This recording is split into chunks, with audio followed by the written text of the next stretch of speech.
현장에 이렇게 선창해 주시고 같이 따라서 응원해 주신 분들 진심으로 감사드립니다. 자, 먼저 강태환입니다.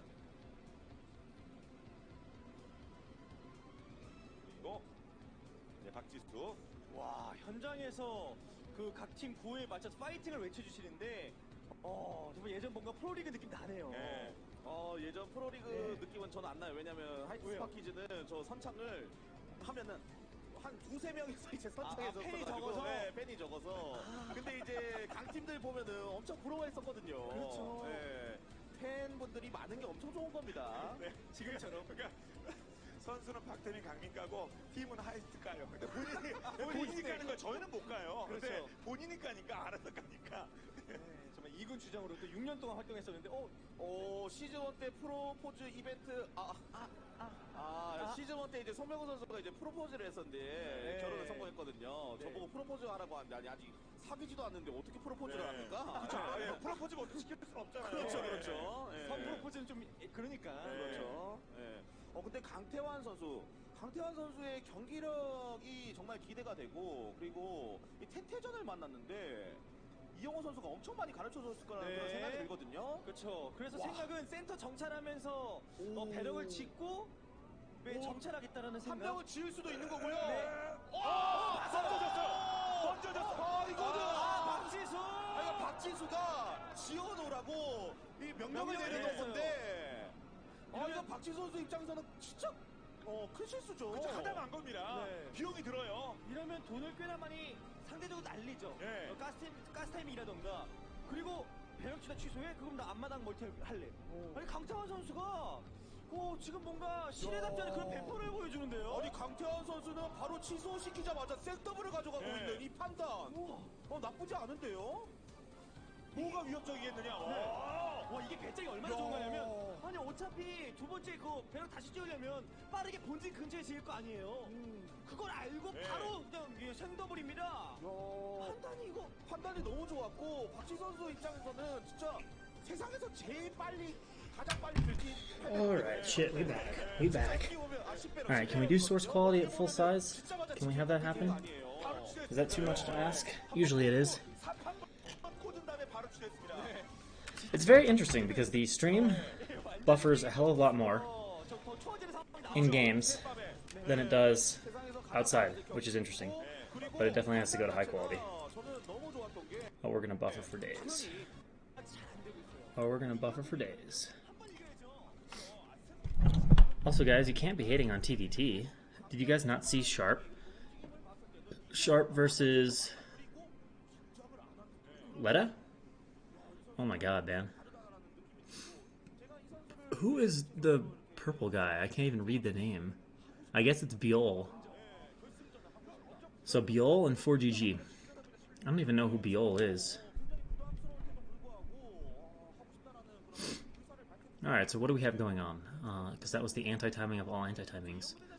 Looks like we have a Rax CC here from Biol and a regular CC, and oh, he's going to scout it.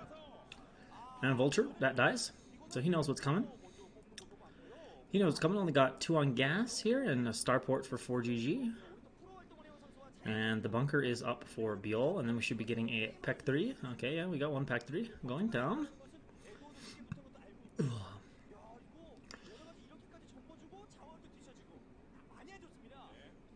Okay, that's pretty typical, getting the 2 factories here up after the barracks. Or after the CC, rather. Get that production, so 4GG will kind of have initial initiative, but initial economy will obviously be much better here for Biol, so we'll see how 4GG opts to play this. He might expand quickly, he might just go for map position. Of course, he's making those, presumably, wraiths, so just going to do some harass, most likely. We've got a 3rd factory going down here for Biol. See if he starts. Okay, so he's going to drop. Yeah, maybe it's going to be drop. Could be going cloaked wraiths, but 1 port cloaked wraith seems maybe not that great. But we'll see what he does.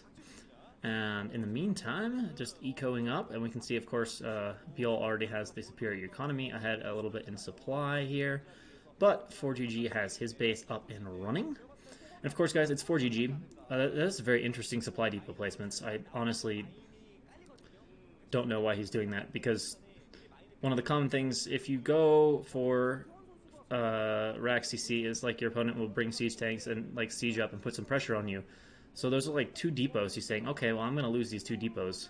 I guess they're to prevent vulture run bys, but it's kind of a ballsy move. And okay, never mind. I thought that was actually going to be a CC. I was going to be like, wow, that is some very aggressive expanding. Of course, this is 4GG we're watching here, and his nickname, of course, is the Time Attacker. He plays almost exclusively timing attack related strategies, especially in TVP, but just in general.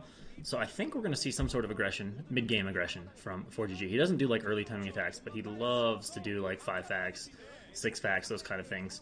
But of course we have the drop coming in here now, and that has the potential to do some damage, but there is that, well, actually seeing how many vultures there are here, this is going to be a bizarre situation, but vultures are so fucking fast. Yeah, he immediately turns around, so reaction very good from Bjol. SCVs are going to probably need to clear out.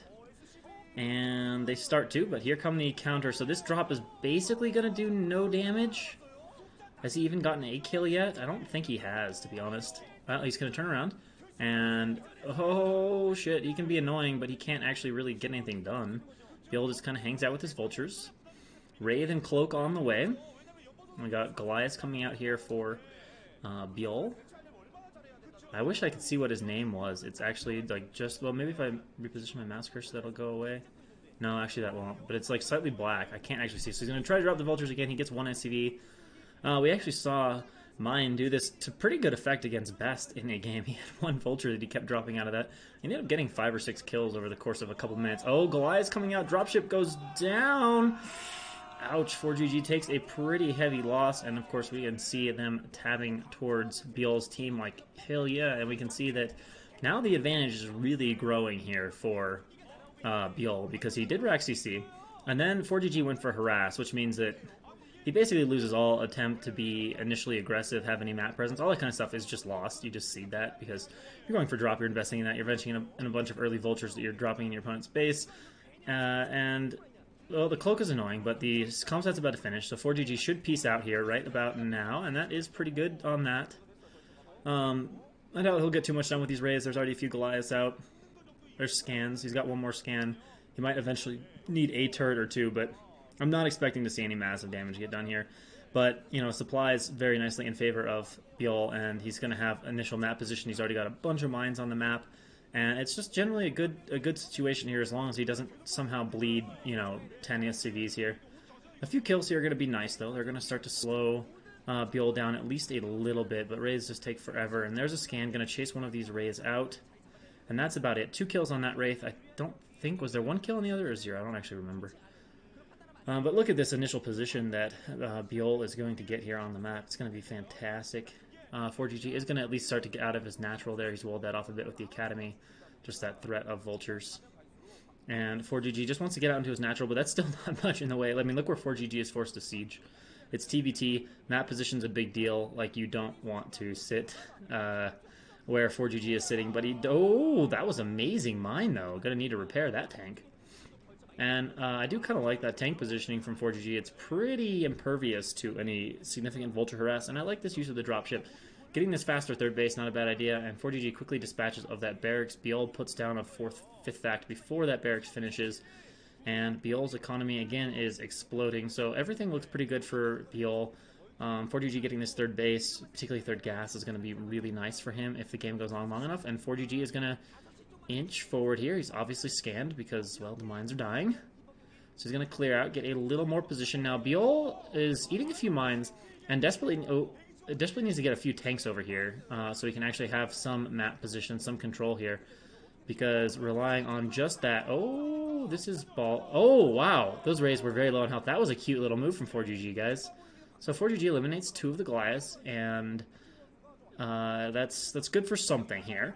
But unfortunately for him, Biol still has a significant supply advantage, and most importantly, a significant positional advantage. He's on the high ground, he's got a hell of a lot of vultures, he's got a decent tank count, and it actually looks like Biol wants to try something here. So Biol is just running in. That is a ton of vultures. Is Biol just going to go for the win? It looks like it. Mines are going down everywhere. Let's see how the target firing is. He's running in here. Is he overextending a little bit? Maybe, especially because there are those 2 raids, but he clears out 4 or 5 tanks and still has quite a few of his own, and then he's going to pull back and probably resume this attack. He still has a lot of vultures left over. There's only 4 tanks here. And either way, he's going to set up here some position And 5 facts against what appears to be 5 facts here. But look at this position on the map for Biol, and then you couple that with a little bit of a supply lead. Sitting really nice now. 4GG does have access to that third gas right now. That is very helpful for him. If he can hold on to that, it'll be good, but we'll see most likely Biol here taking expansion shortly now that he has this incredible map position. And 4GG is absolutely going to need to break this right away. Tanks are moving forward just out of range here. That Goliath needs to pull its way back. All right, so Goliath is there to shoot at those Rays and chase them away. 2 Rays not especially scary to a tank line. And, yep, third base starts to go up here for our hero Biol, trying to get this win for Shinhan. And the spotter eBay is going to get chased away. One Goliath has just a little too much shooting range, a little too much shooting power. And, alright, so 4GG does have a lot of dropships, so this is a good move here because he's really wedged in here. And he has 2 options. He can use them to drop on top of the attack, or he can use them to go around the army of Biol, which it looks like what he wants to do right now is just go around the army. He's got a little bit of raid escort. That'll actually soak the initial turrets if he decides to use it that way. But he's just going to run in with the dropships. And let's see, will a dropship die? Yeah, probably 1 will die. Actually, he's going to lose 2 dropships, so that is quite a few. He might even lose... Okay, he's not going to lose a third, but he gets a nice siege up over here. And he will force a cancel on that command center, most likely, although Biol is going to take everything here and charge at this. Let's see if this pays off for 4GG or not. Biol seems to be eliminating it fairly efficiently. A few of those raids going down. They actually soak up a lot of Goliath shots, though, and this only just barely is going to get cleared here from Biol. So it's a good clear, but for the first time, 4GG gets a supply lead, and that forced a lot of Biol's stuff back here, and 4GG is actually expanding to a 4th base. And these dropships could become a problem here for Biol. Now he's going to have to play against this, and with 3 or 4 dropships out, 4GG has lots of options to just kind of fly past Biol. Got to transfer over here. So yeah, 4GG working off a lot of gas, and that is becoming a bigger deal here. Biol very much needs to get his 3rd gas up and running. Oh, we got a few turrets here to spot for these dropships. Will he lose one? Yes, he will. So 4GG loses another dropship, but he does unload a few SCVs, and 4GG is just trying to take bases everywhere. Biol reinforcing that siege line here at Le Natural. And actually, this is... Actually, wait, no, there's enough room to... I was going to say, is there enough room to transfer? And there we go. Bill's going to send a few vultures down here and shut this down. And 4GG is going to reinforce this with a few dropships, so he's going to be aggressive about trying to take this position here. With dropship-based expansion, since Biol has such a tight contain over 4GG's natural. So basically the game plan here for 4GG is to say, hey, you got this contain, but you're putting a bunch of units in that contain. I'm just going to circumvent everything you're doing with dropships and go around the edges of the map. Now, Biol has mined up his 3rd base, which is pretty good. It'll make it a little harder to drop on, kind of anti-recall defense, but it's anti-dropship defense in this case. And, you know, I still like Biol's position reasonably well. Especially now that he's got a 3rd gas up. You can see he's actually taking a bottom left base, getting a 4th gas, and 4GG's 4th base. Yeah, it's nice to have the minerals, but TPTs mostly want the gas. That's the most valuable thing. No upgrades yet for Biol. Are there upgrades yet for 4GG? Oh, we're going to get some mines going down in these tanks. Can he get some good ones? Yes, so Biol doing a good job here. Comes in, clears out this position, but it's being reinforced. And 4GG gets the first siege. And notice 4GG has a faster +1. So as long as 4GG is being smooth and efficient with his upgrades, he will have his +2 before Biol, which will give him a bit of a timing here to work with. And alright, so 4GG has a tank line set up down here. So he's got some defense for this base. It's in a choke. So from a weird defensive standpoint, it's actually a pretty strong defensive position on the 4th base. Now the map position is still fantastic for Biol. And Biol has a light contain outside this base. A few SCVs have been dropped off. And again, 4GG is just going to continue to abuse these dropships here. Not really going to do anything about the contain of Biol, at least for the moment. And we'll see if he actually starts to go out on the map and drop aggressively or what. Or if he's just going to continue to reinforce these positions. He's actually floating a CC over. He's probably going to build a CC over here. Of course, we saw those starports beginning here for Biol, going to transition into a little more race. That's an interesting idea for him. And, oh, wow, he was able to walk into this base. I was kind of worried about that for 4GG. But a bunch of vultures are being dropped out on the map, and that... Has Biol put anything at his bottom left base? I hope he's got some units there, or it's going to be bad news bears. These SCVs are about to get devoured. So this is a good move from 4GG. Biol does see it, though, with a spotting vulture, but he's still going to for sure lose all these SCVs. No way, with a control group of vultures coming in here. So the fourth base is going to get cleaned out. But remember, that was a fourth gas, so this was actually an advantage here. This is just kind of putting the game back on even gas for a while. It's a little bit mismanaged, though, by Biol arriving much later with his units. His tanks weren't there with his vultures, so he's going to donate quite a few vultures here. Now, finally, the tanks are arriving. He will clear this. He can get back to mining that gas, which, again, is a nice advantage for Biol. 4GG has the gas up, but I don't think he's actually landed a CC. It's just starting to land. And now, Biol sieging up, but, again, 4GG is just going to continue to drop all over the place on the map here. And Biol is going to need to be breaking out that Wraith transition here soon. I think what he's hoping to do is intercept one of these major drops and just shut it down right away. And let's see if he brings him down here already.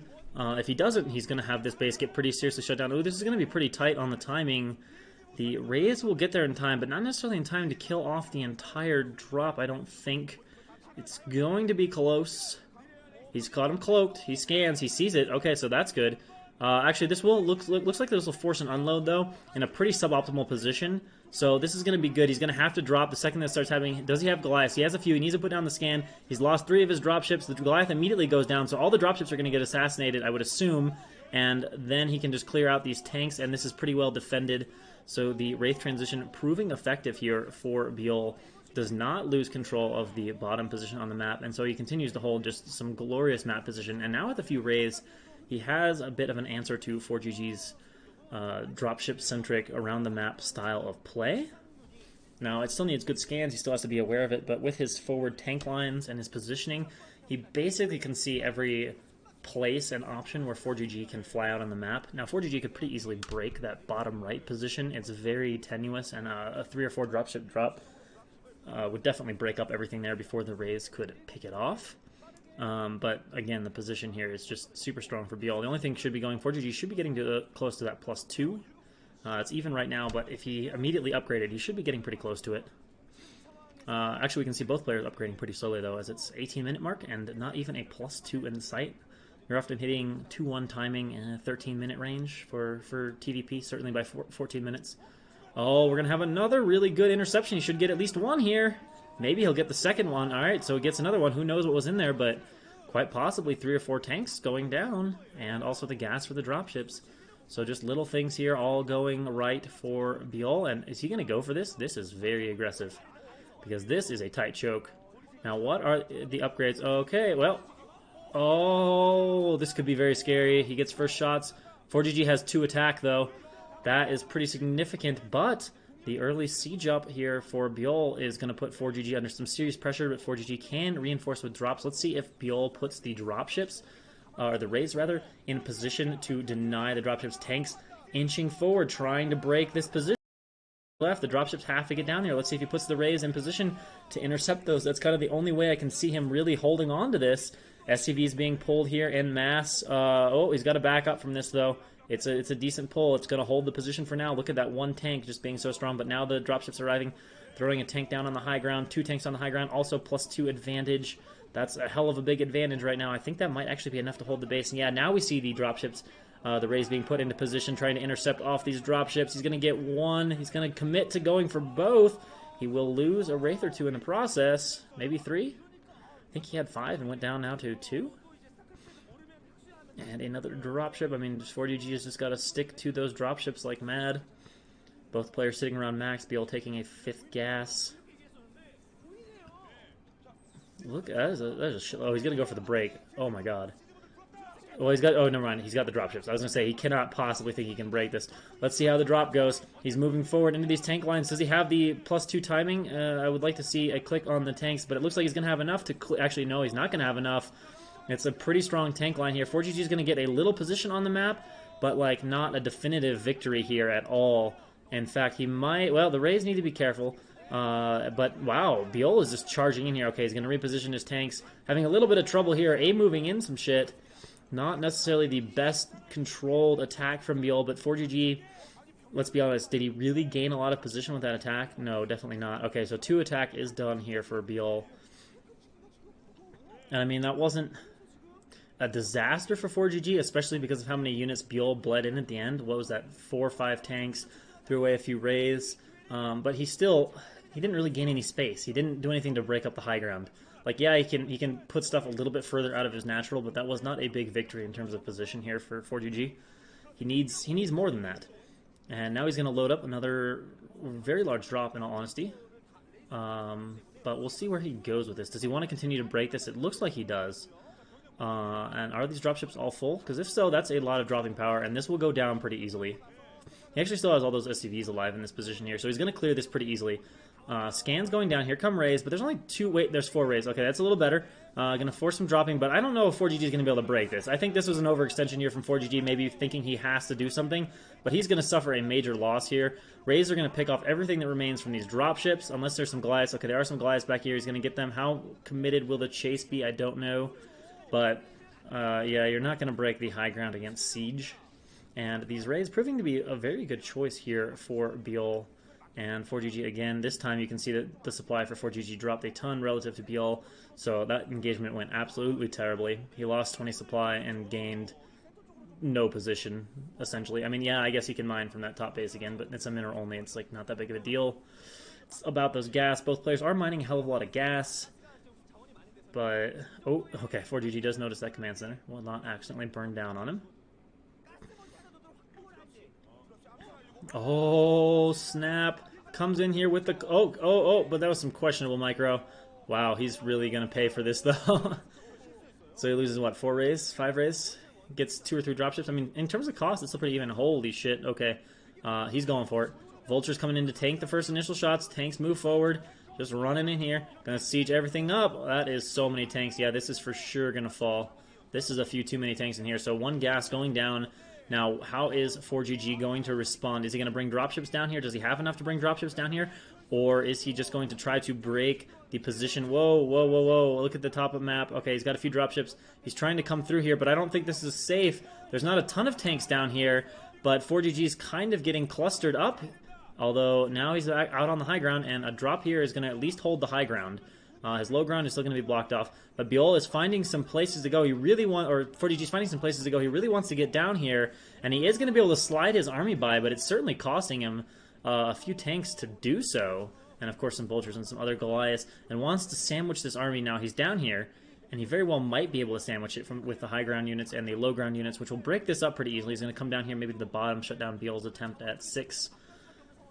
And loading up a bunch of dropships. That should be enough to clear out the remaining tanks at the bottom. So this is going to be just a temporary hold on the mining. And by doing this, 4GG has pulled back a lot of what Biol had on the high ground. And now forcing Biol to set up a bit defensively, so that's not bad. And also with these dropships, let's see. Okay, that's a pretty good spotter there from Biol. He's going to know those dropships are there unless he's very distracted, but I don't think he was at that moment. So this is kind of an intimidating army, but look at all those Rays. If he can just find those dropships, this will get shut down brutally. All right, let's see how well he can do assassinating this dropship. 1 goes down almost immediately. He's going for another one. Oh, he's not getting him very fast, though. And this is going to be enough from 4GG to break this position. Rays need to run away at this point. Now, there's still a few tanks, but he just is going to keep coming. Is 4GG going to clear out all these tanks from Biol?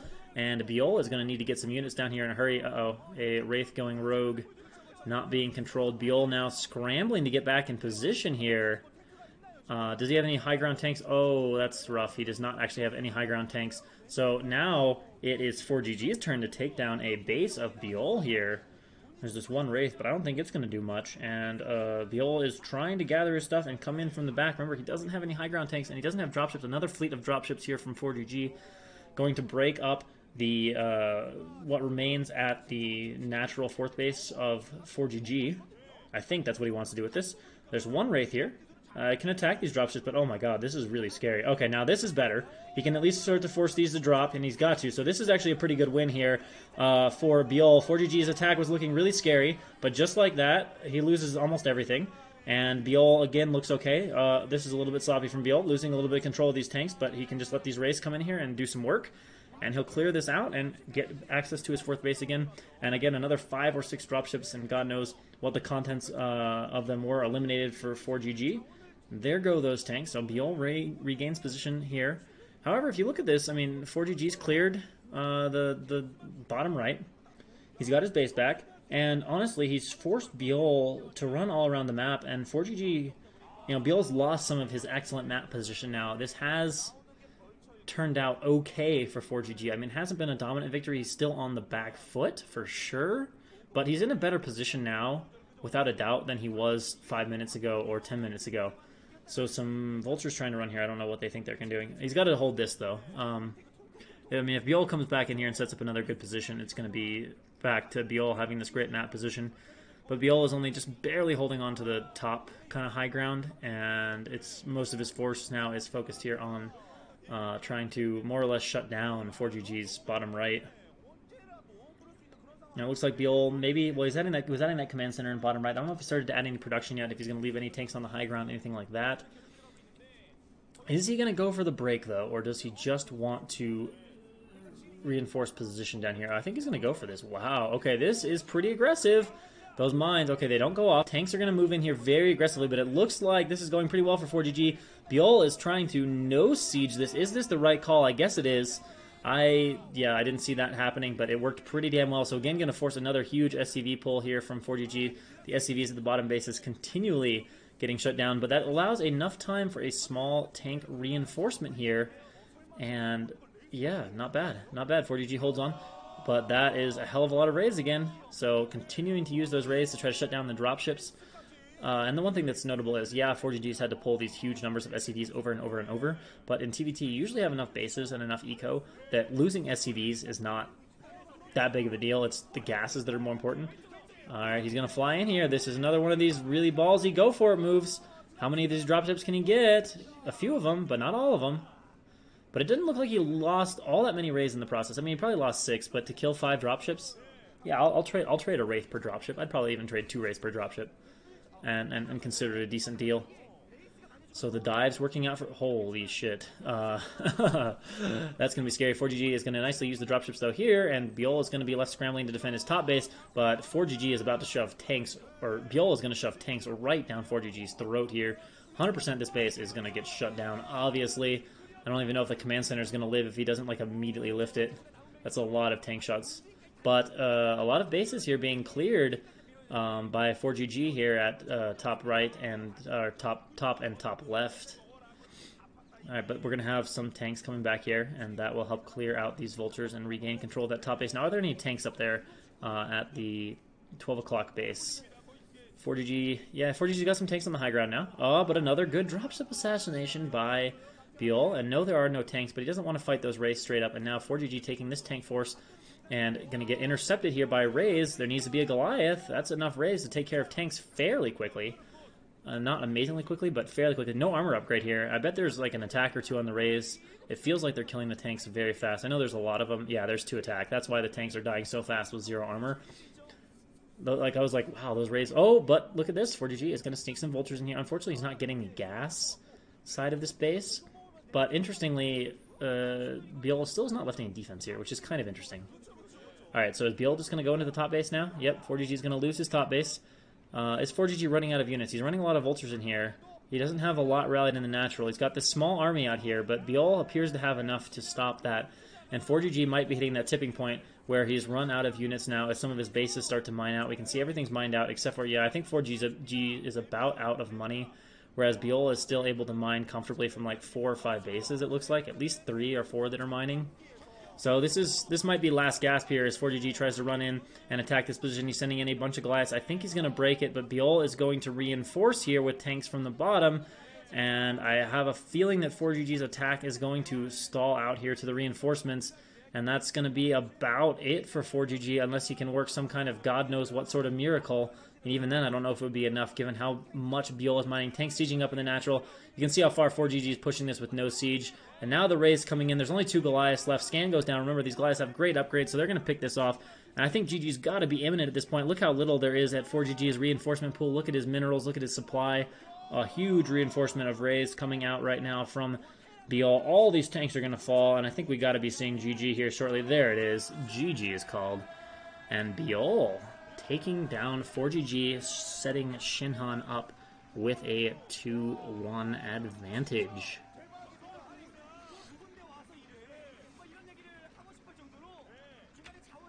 Oh, did I not press start recording? Fuck!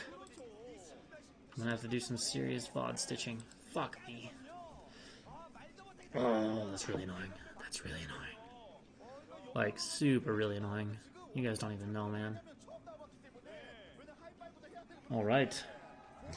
So, nice win there for Biol. That's a big one. That's a big one. One of their kind of amateur guys able to take out 4GG. Get some work done.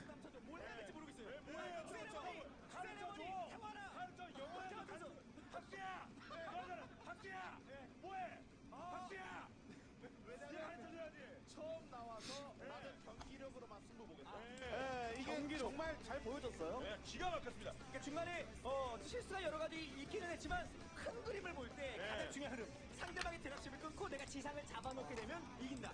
아주 큰 그림에서는 기가 막힌 플레이가 나왔습니다. Alright, let's see. The stream still shows up on TL. That's good.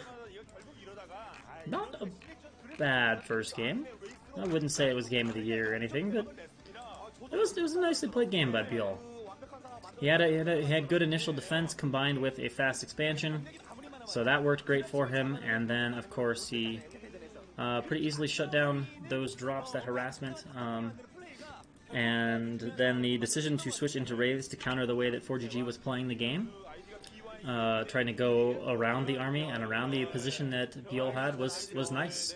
There were a few blunders here and there from both players, but, you know, it was kind of like one player would sort of blunder or at least overextend a bit, and then the other player would kind of do the same. But, you know, there were 4 or 5 times during that game where Biol just caught all of 4GG's dropships and basically killed them off and forced 4GG to drop in a horrible spot, and, you know, that was enough to keep Biol solidly in control of the game. Tamiya, too stressed. Oh no. Just work-life stuff? If so, that's a bummer. That's a bummer.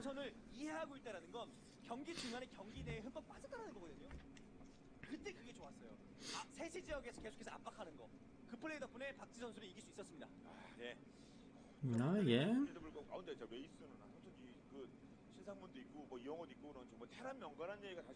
Brittany looks either very serious or very tired. He's like looking down and like thinking. It's like, 연보섬을 합쳐놓은 듯한 그런 플레이를 보여주면서 박지호 선수를 잡아내니까 야, 신한금융 투자팀 같은 경우에는 박지호 감독 입장에서는 뭐야? 연보섬보다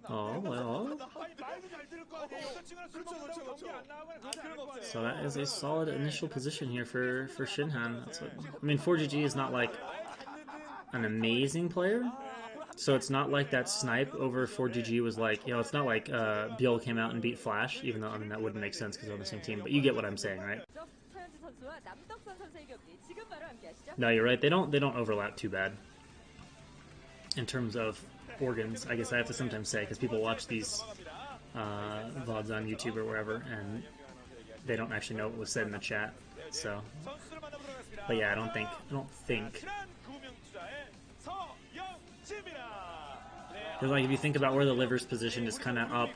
If you're facing the person, it's kind of top left quadrant. The liver kind of sits up there above, and then the intestines mostly sit around and below the stomach. So yeah, it's true that they don't really overlap that much. I believe Toss Girl is going to play. I'm given that she's back. So we have Yeonji over here, otherwise known as Stargirl, as the Protoss player.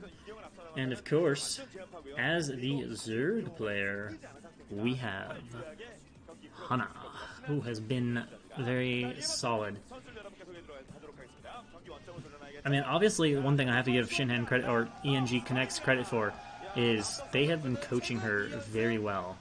Versus Cadenzi. I like how they did specific. Oh, never mind. This is showing who she beat. Okay, this makes a little more sense. I was like, why would they just randomly show a record versus Cadenzi? But yeah, alright. So, Hana has been doing some really nice builds, which, I mean, I'm sure there's some coaching that has played a part in that. But I have to give him credit. Like ENG's done a good job coaching her, and her execution has been good, particularly for the level. Yeah, that would actually be interesting to see Tots Girl playing against the best foreigners. And lag is an issue, but, you know, if it's a spawn match, you can, you know, either just deal with it or try to get optimal conditions. If anything, that'll be a disadvantage for the foreigners, because ZVT is usually the biggest area where lag complaints exist. Good die young. I just want to listen to this Anne Boleyn. I just keep hearing it in the background, and I'm like, oh, I like Anne Boleyn. I'm pretty sure Tots Girl would be a female player. I mean, she was decent, but she would be pretty heavily outclassed by most of the A lineup. Hana's last game, yeah, but it wasn't just quick ultra. It was a hidden base with a really nicely planned out Ling backstab to buy time, and she also got a super fast Evo, which is probably the biggest part of that. Like, the quick ultra is kind of cute, but the quick ultra with those insane upgrades, that's where ultra just go through the roof good.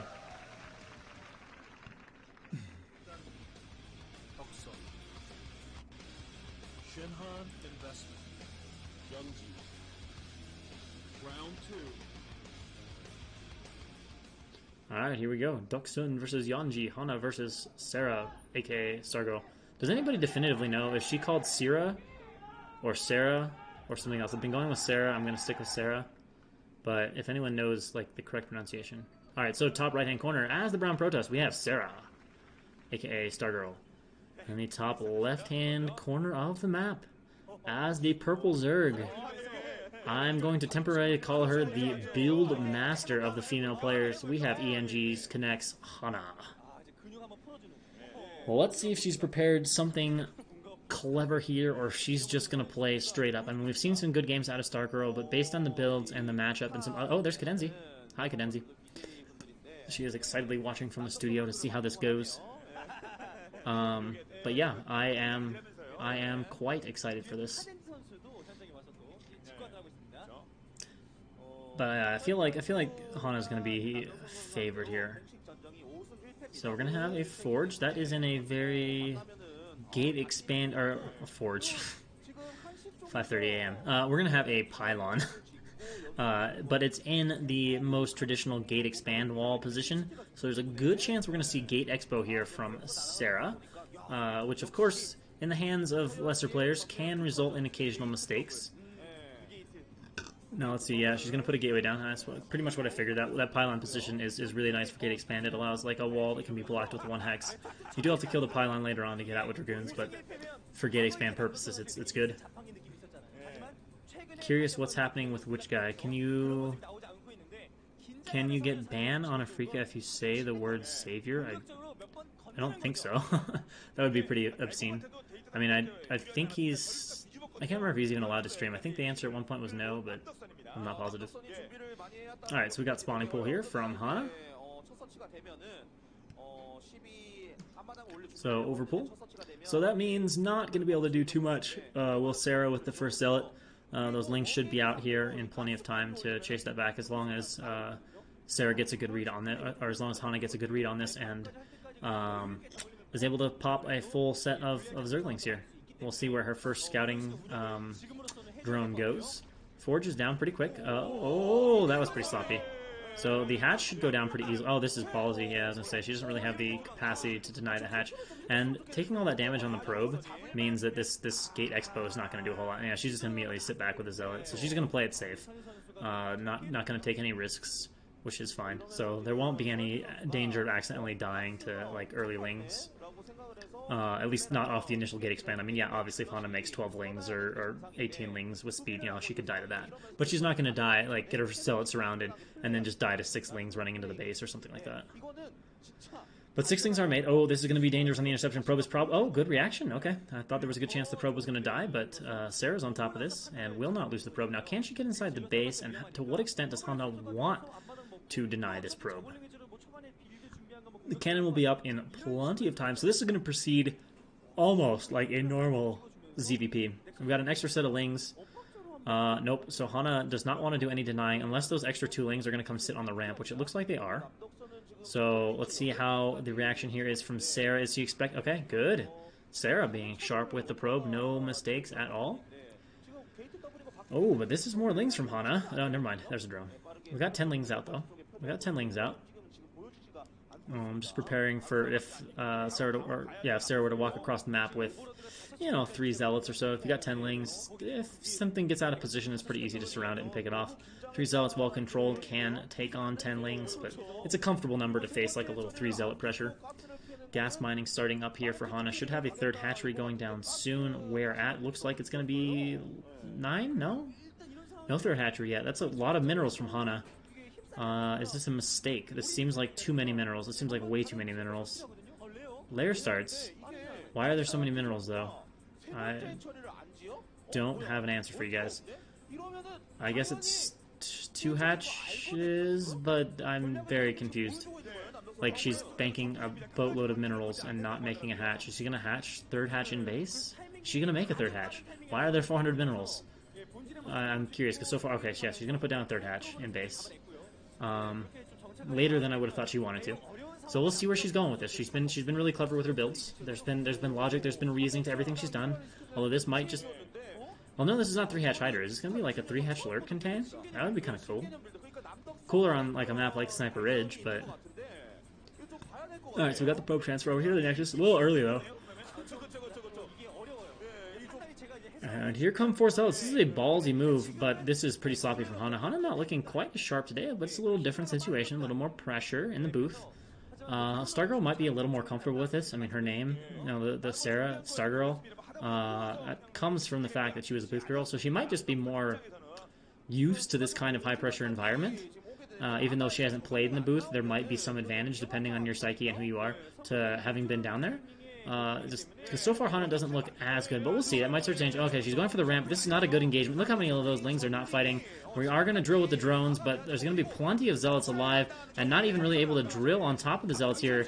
This could get interesting. Okay, she's reduced the numbers well enough. This will be fine. Does force out a lot of lings, and I say it will be fine, but guess what? Guess what just was found out with those zealots, and that actually explains a lot better what Sarah was up to. Now, continuing to bleed zealots is not smart, but yeah, I guess coming out with all those zealots trying to force scouting, not a bad decision.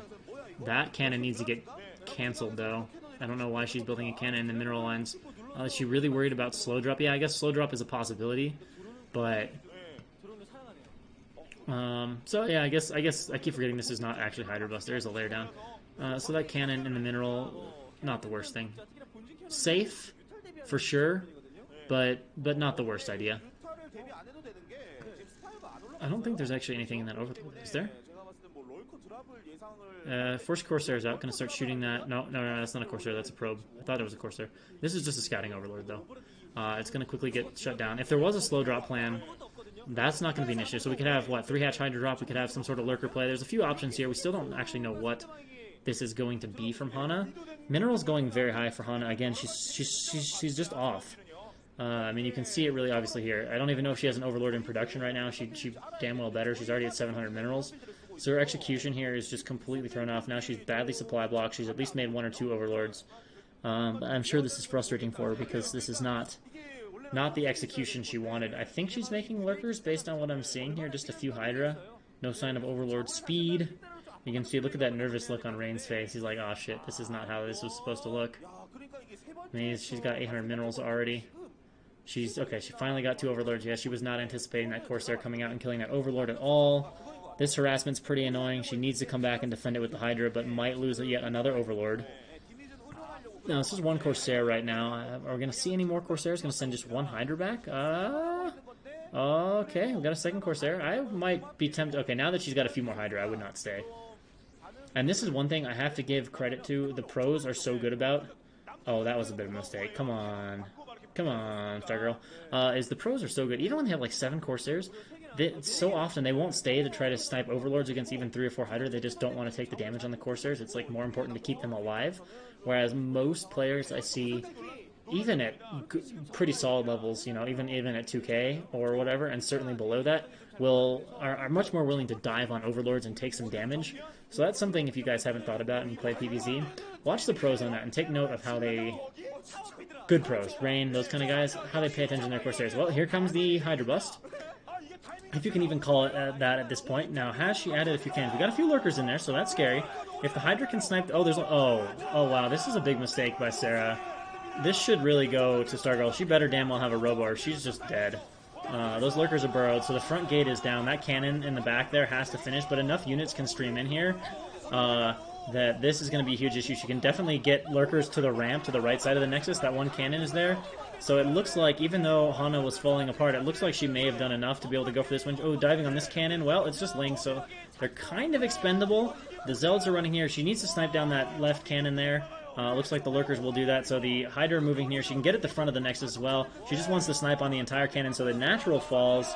And that's pretty much going to be GG. Maybe Sarah's, or maybe, yes, maybe Sarah's going to hold in her main base if she has an OBS on the way. But... With the natural expansion down, she saved most of her pros, but still, that's a huge loss here. And this game went from pretty bad to pretty damn good in a dime. I don't know why she only had one cannon at the front. They hadn't shown that in a while, but that was really not a decision that made any sense given what she'd seen. So now we got lurkers burrowing all around the gateways. There is an OBS out, so we'll see. I mean, maybe, but with position over the gateways, I don't see this being cleared. There's only one cannon left here. Okay, there's one more cannon left. Sorry, there's two cannons left, but that's too many units. The gateways are just going to fall. DT's actually going to do some work. But, oh, never mind. Overlord, what a nice timing of that Overlord to arrive at. So the Observer goes, and GG. In the blink of an eye. Why only one cannon? Wow, Sarah's probably just sitting there going, frick.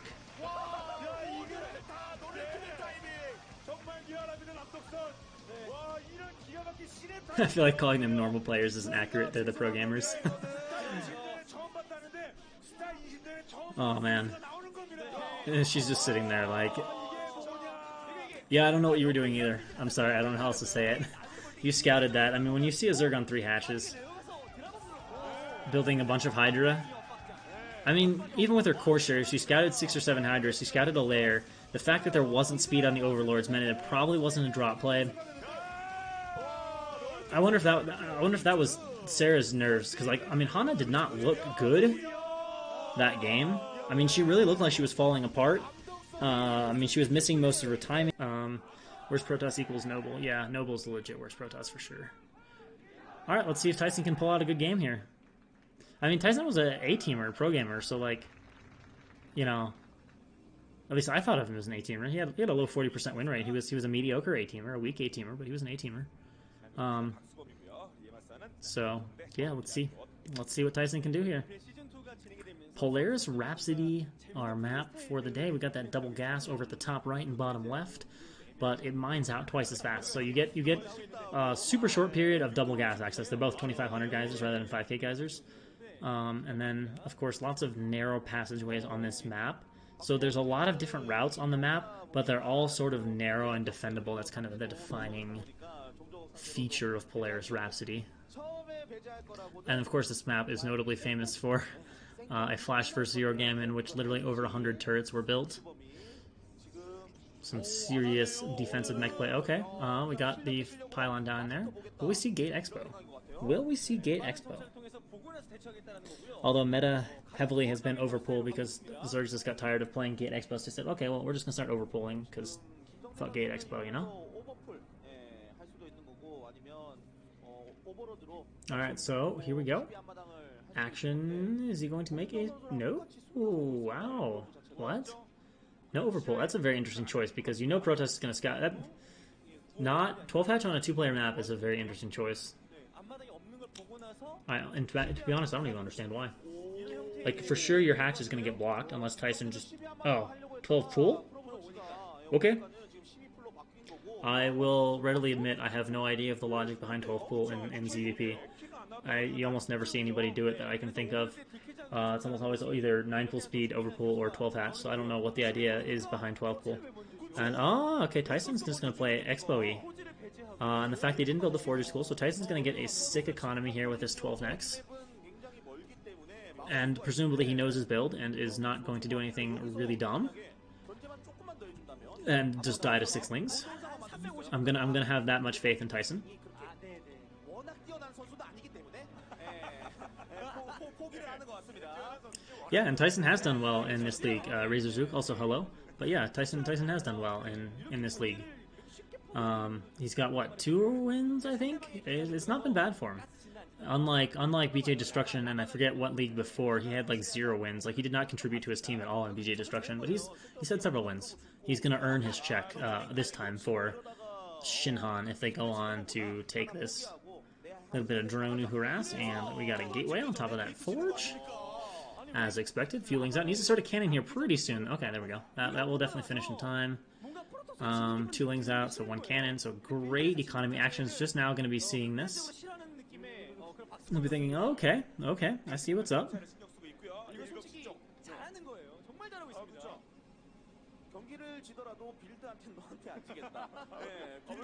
Oh, okay. Let's see if Tyson can slip that probe in there. With just 2 lings, he ought to be able to. Although with precision control, oh, well, that is going to be interesting. Notice there's a 3rd base, of course, over there at the bottom left, so this is a 3-hatch Hydra. Action is doing a really nice job not letting Tyson see with just 2 lings. This is actually very cute, honestly. If Action can pull this off, this is, now that I think about this, like the common thing, if you're going for Hydra, right, is you use like 6 lings and you very aggressively deny the probe, but that's kind of a tell in and of itself. But Action's only made 2 lings here, so if he can continue to block this probe like this, now he's going to try to put a drone here. If he can continue to block this probe like this, because there's only 2 lings, Tyson is probably not going to suspect Hydra Bust. So, like, we'll see. I mean, the drone pull, maybe, but so far the denial of this probe has been so strong, and see, there's only 1 cannon there. Because, like, if someone's going Hydra, you don't expect them to only use 2 lings. So, if this works, this is a very fascinating strategy and very clever for Action. Tyson is sending out a Zealot now. Action sees that, but there's already Hydra popping, so this is definitely dangerous here.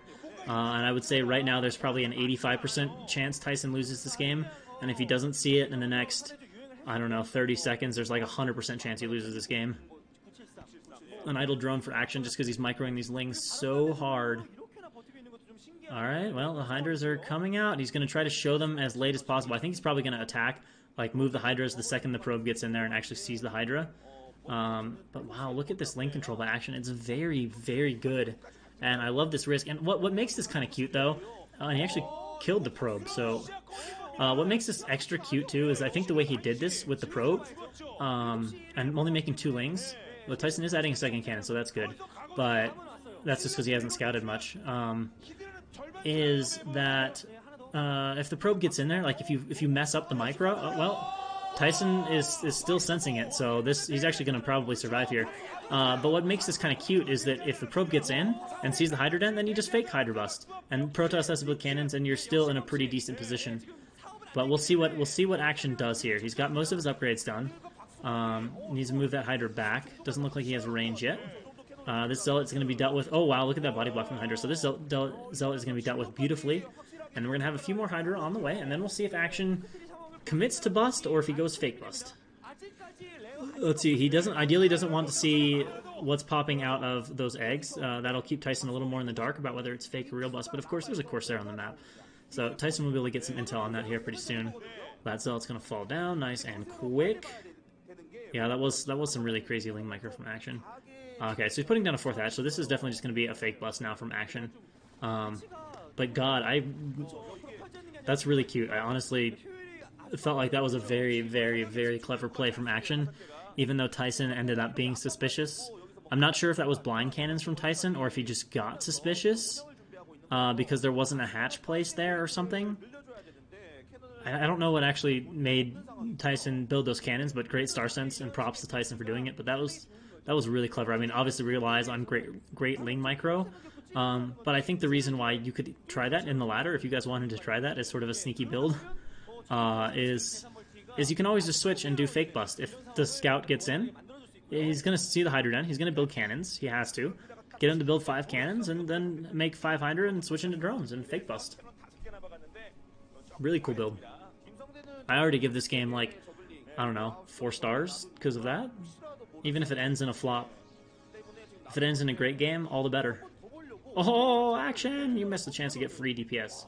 So Overlord is obviously going to die for Action. The supplies are pretty close right now, if you notice.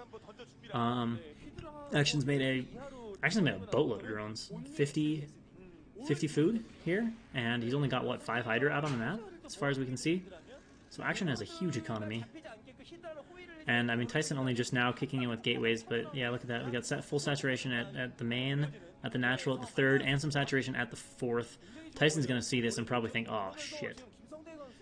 We got more hatcheries going up. I mean, Tyson might have a window here as his gateways come online to do some immediate pressure, but Action's economy here is about to get rolling big time. And, of course, Action with that left base, he's got access to 4 gas. You know, this is a scary place to be as Tyson, I would say. So Tyson is going to go mass gateways. He's going to try to bust this. We've got 8 gateways. We got a DT out. I don't know what those Hydra are doing, but they just died. So Overlord at the front dies. And we'll see where Action's looking to take this. He's going to need to play at least a little bit defensively for a while here with these 4 bases. I don't think he's got enough to meet this head on, especially 8 gateways. That can easily build up a big enough army to where Zerg is going to need a little bit of defense. More hatches coming down from Action, though. Overlords are in great position. He's going to need to be careful with them, though. The Corsair mass is not huge, but if he loses Overlords in one location, and he's defending 4 locations, so if he loses Overlords, obviously is very, very vulnerable to DT attack. So, and here we go. Well, these Hydra are in position, but we got 1 drone sniped down, and 2 drones, and 3 drones, and Action not responding. So just like that, Action goes from in a great position to in a, at best, even position. That DT was all Tyson needed. Will Action even be able to snipe it down? No, it gets away. Overload speed kicks in. We see a few lurkers being morphed. Obviously, with 4 gas, can make a ton of lurkers. But now Tyson went from being very behind, like I said, to pretty even position. 8 drones is a lot of economy, and certainly enough to slow everything back down and kind of negate that super heavy droning of Action. Now it's just kind of like he's droned averagely, and he's got to mostly make units now because there's this 8-gate attack coming. 9 gates, holy. I do not feel like you can afford 9 gates on 2 bases.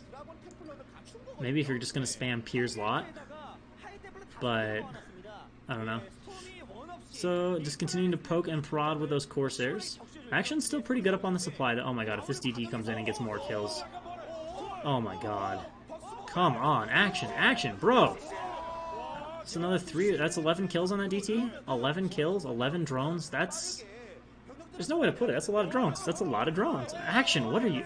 Yeah, we right-click the Corsair. You right-click the Corsair. Action... Well, Action is not looking particularly great. His initial stuff looked genius, but he's looked pretty shaky here the last few minutes.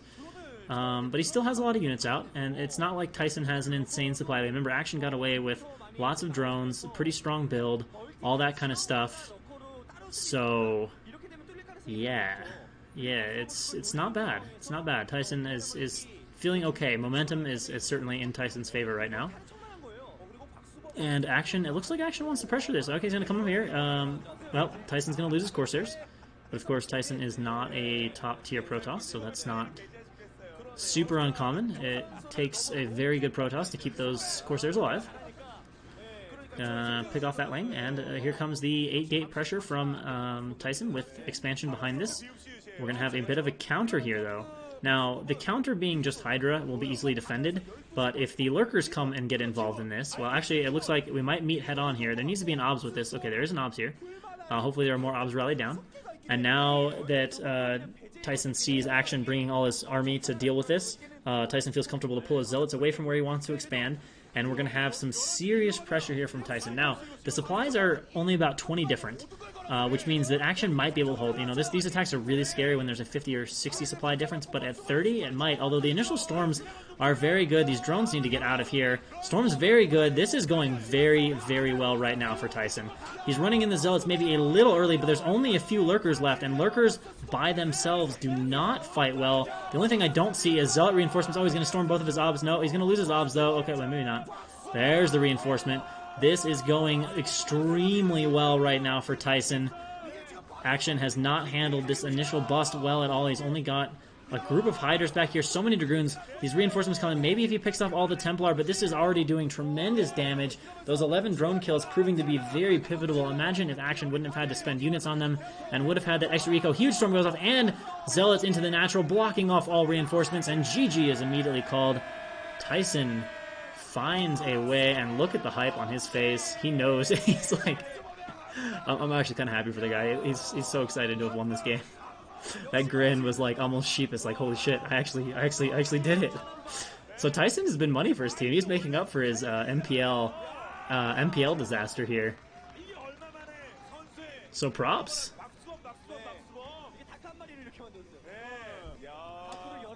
Oh, that's an interesting thought. Join the Rain mentioning that Tyson might have faked the third Nexus by putting a group of Zealots over there, and you know, and Action made a round of drones. Yeah, that is a good point. There were 4 rally drones, so maybe Action did think. I wonder if that was intended to be a fake, because I thought he just put the Zealots over there to defend, because there's like 3 or 4 paths you can attack on Rhapsody, and he was just moving out with his army. So I thought he was just leaving some Zealots back in case of a counter, and then when he saw that Action was going to play with his army and not counter him, he brought the Zealots down. But yeah, you're right. It might have been a fake too. In which case, if it was a fake, it was just extra genius points. And yeah, Action started off beautiful, but he ended very poorly.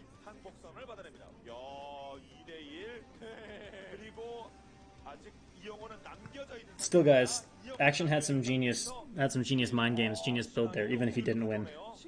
That's legit. What Action did is legit. Like, I don't know about you guys, but when I play PvZ on the ladder, or anywhere, if the Zerg really aggressively tries to deny my probe, I almost always build a few extra cannons, and it's almost always the right call. Like, maybe 1 out of 10 times the Zerg is just actually denying scouting that hard, but it's almost always like a Hydra bust, right? So if all of a sudden there's only 2 lings, like I don't ever expect Hydra bust. Like if the Zerg just puts 2 lings on the ramp, yeah, I will still usually build a couple cannons. But if it's just 2 lings, I would never. I would just stick on 1 cannon. I'd just be like, no, he's just microing his lings hard. He's spending his APM. He wants to do that. But yeah, that's good ladder ideas. Like I said, two lings. Focus on denying the probe. If it gets in, it gets in. That's fine. Just fake bust, and you're still in a pretty good spot. And maybe even in a good spot if Protoss really panics. I mean, maybe a really, really good Protoss will call your bluff and like perfectly cut his cannons and get it just right. But of course, the thing with fake bust that forces cannons is that fake bust can be real bust.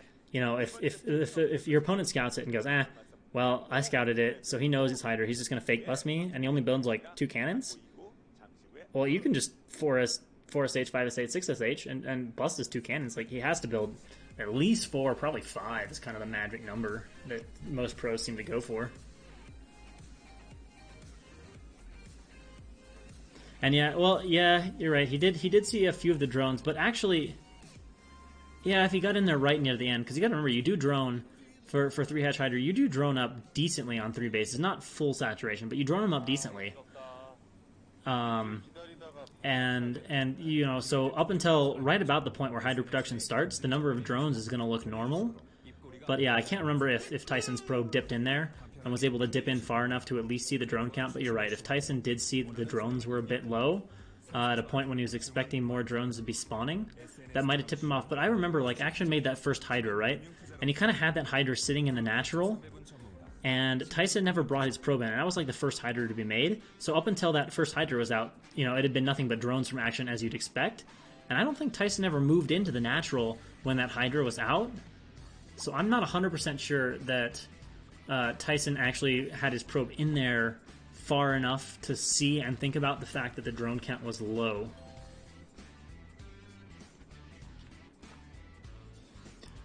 But that is food for thought. That is food for thought. Like, if you just dove in there, you could see that and maybe be suspicious. Now, at lower ladder levels, I don't think I would ever be suspicious. I think I would just think, oh, well, Zerg forgot to, like, he's doing a poor job balancing his drones, right? I mean, pro gamers are so damn good that they don't make those kind of mistakes unless it's intentional. But on ladder, yeah, rewatch it and comment or let me know. I would actually be curious. Because from what I remember, Tyson didn't come in there with a probe far enough to see the drone count at a point where it would start to deviate from a standard Zerg. But I'm trying to go off memory here. But either way, those are really good thoughts, man. That's smart. I like it.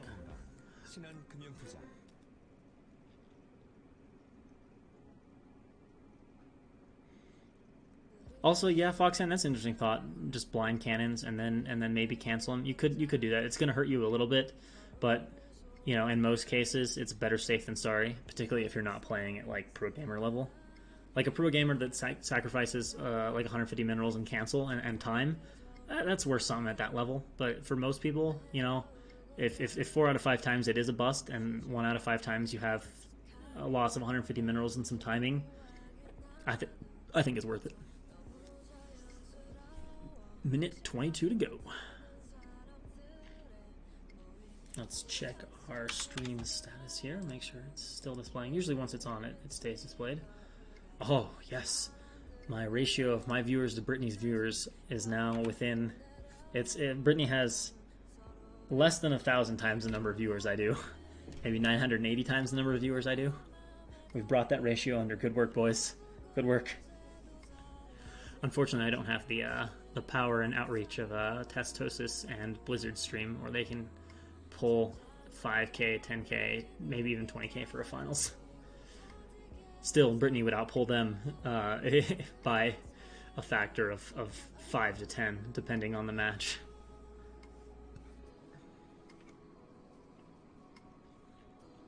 "30 seconds to go.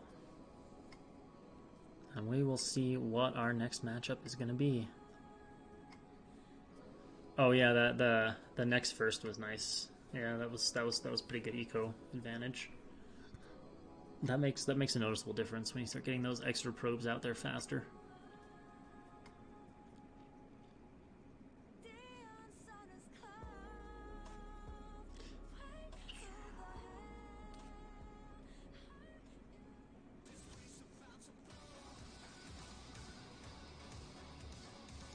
Hey, Korean viewer, Korean name viewer.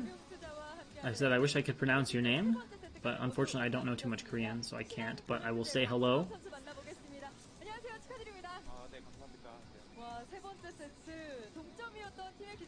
Tyson, such a big win! Holy shit, such a big win. Razor Sook, you're a Zerg guy, right? Are you a queen on TL? I feel like I've definitely seen you around. So.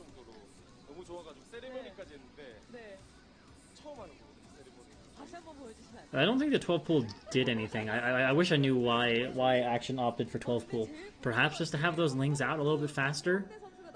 But I don't know what the benefit of that was.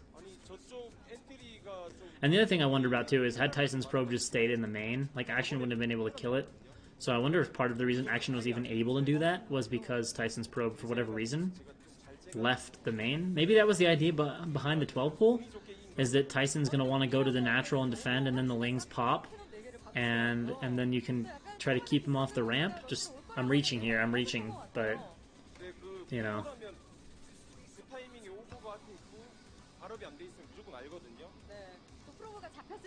Nexus first is the reason no one plays 12 pool. Yeah, maybe that is the case.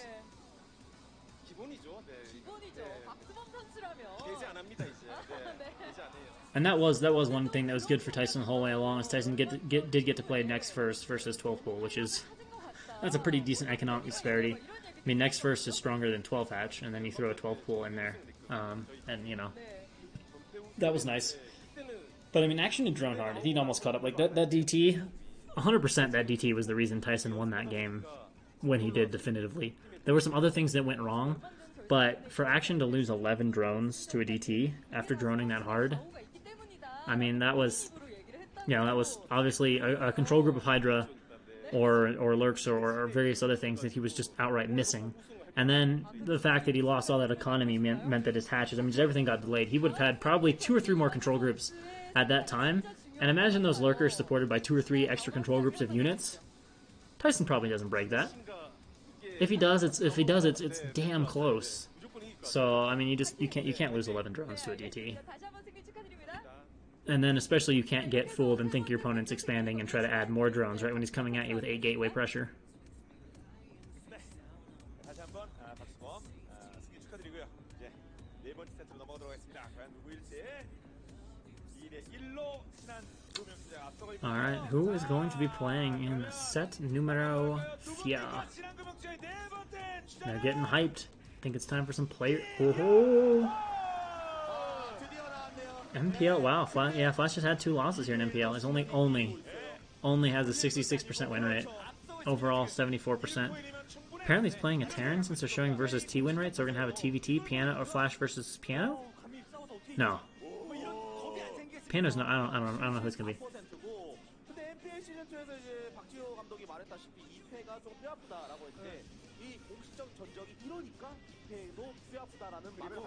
I don't know what the 2 different stats are.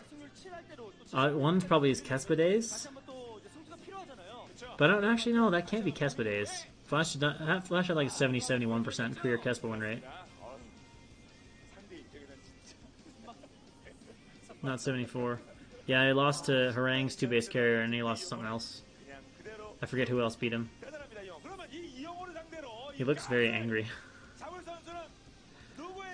He looks more angry than he looks unimpressed right now.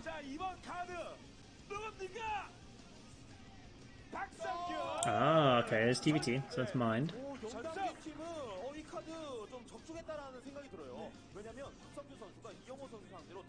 Mind, something about Mind's eyes, specifically from this angle, he looks so sly. It looks like he's trying to be like a cheeky little bastard. Wow, Mind had that bad of a versus T win rate from whatever we're pulling from. Either way, that's a pretty abysmal win rate versus T. Flash versus Snow would have been... Oh, Snow's a good player. Flash versus Snow I would have been down for, but unfortunately, no Flash versus Snow. Alright, well, we're about to have Flash versus Mind. Gotta admit, guys, I 100%, okay, 98% expect this to go to Flashy. Oh, did you guys see what that bottle was? I thought Flash had stopped drinking that, but he has not. He still drinks it. That was the legendary Pocari Sweat. It's still a thing. He like hid it under the table though. He's like, I don't want people to know. He's got water, but he's also got his Pocari Sweat. So never mind. My prediction of Flash winning the 98% just went up to 100%. He's got Pocari Sweat back in the mix. No way he's gonna lose. He's unstoppable now. That's the old Cespedes Flash hack. Just drink Pocari Sweat.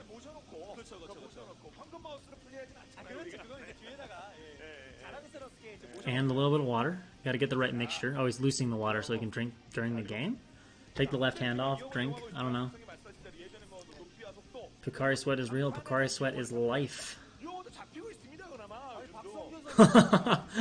Cudgel saying, I saw Conan O'Brien drink that on his tour to Japan. He spat it out. He couldn't handle it. It didn't work for him. Alright, here we go.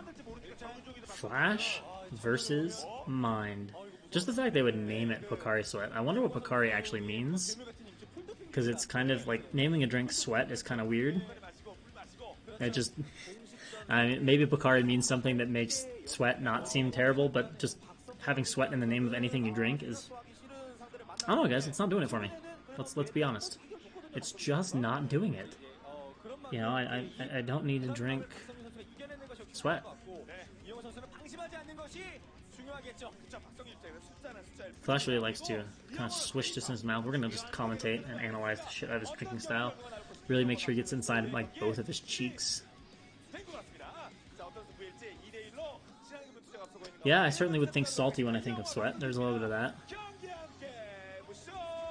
Whoa, he's going to town on that water bottle. Jeez, Flash, if this is like an hour-long game, you're going to need to go use the bathroom mid-game. Chill. An hour is long enough for a bottle like that to go right through you.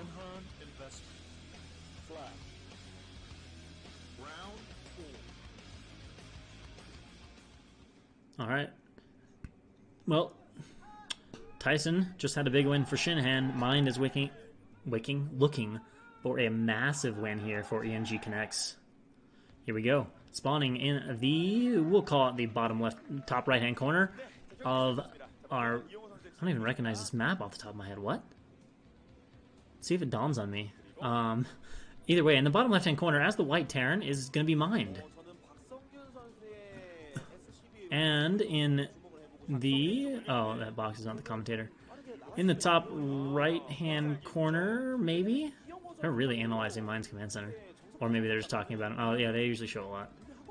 Now they're showing Flash. Okay, in the top right-hand corner, finally get to introduce him. The best StarCraft player of all time in history. We have Flash. Oh, this is match point. Wow, this took me way too long to identify match point. Jesus Christ. Shoot me now. Sorry, guys. It was like I forgot match point existed, and I was thinking it was a 4-player map, and looking at these expansions and being like, I don't recognize this 4-player map. And then I was like, oh, derp. Derp. He made! A Mind fan. Must be a Mind fan.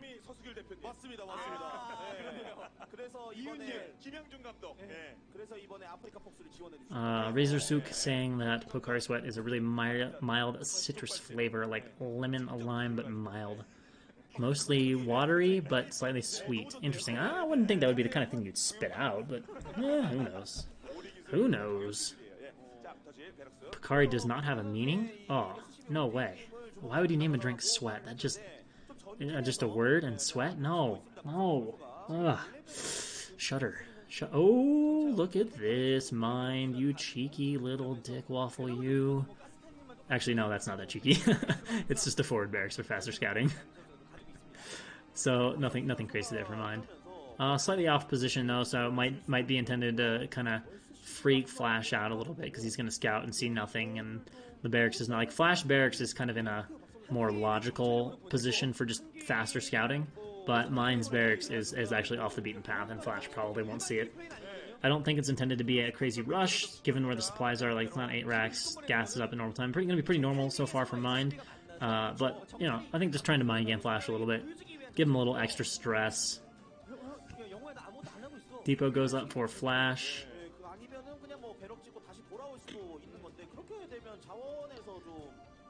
And, well, Mind's SCV is going to be walking on in the base right about the same time as Flash's is.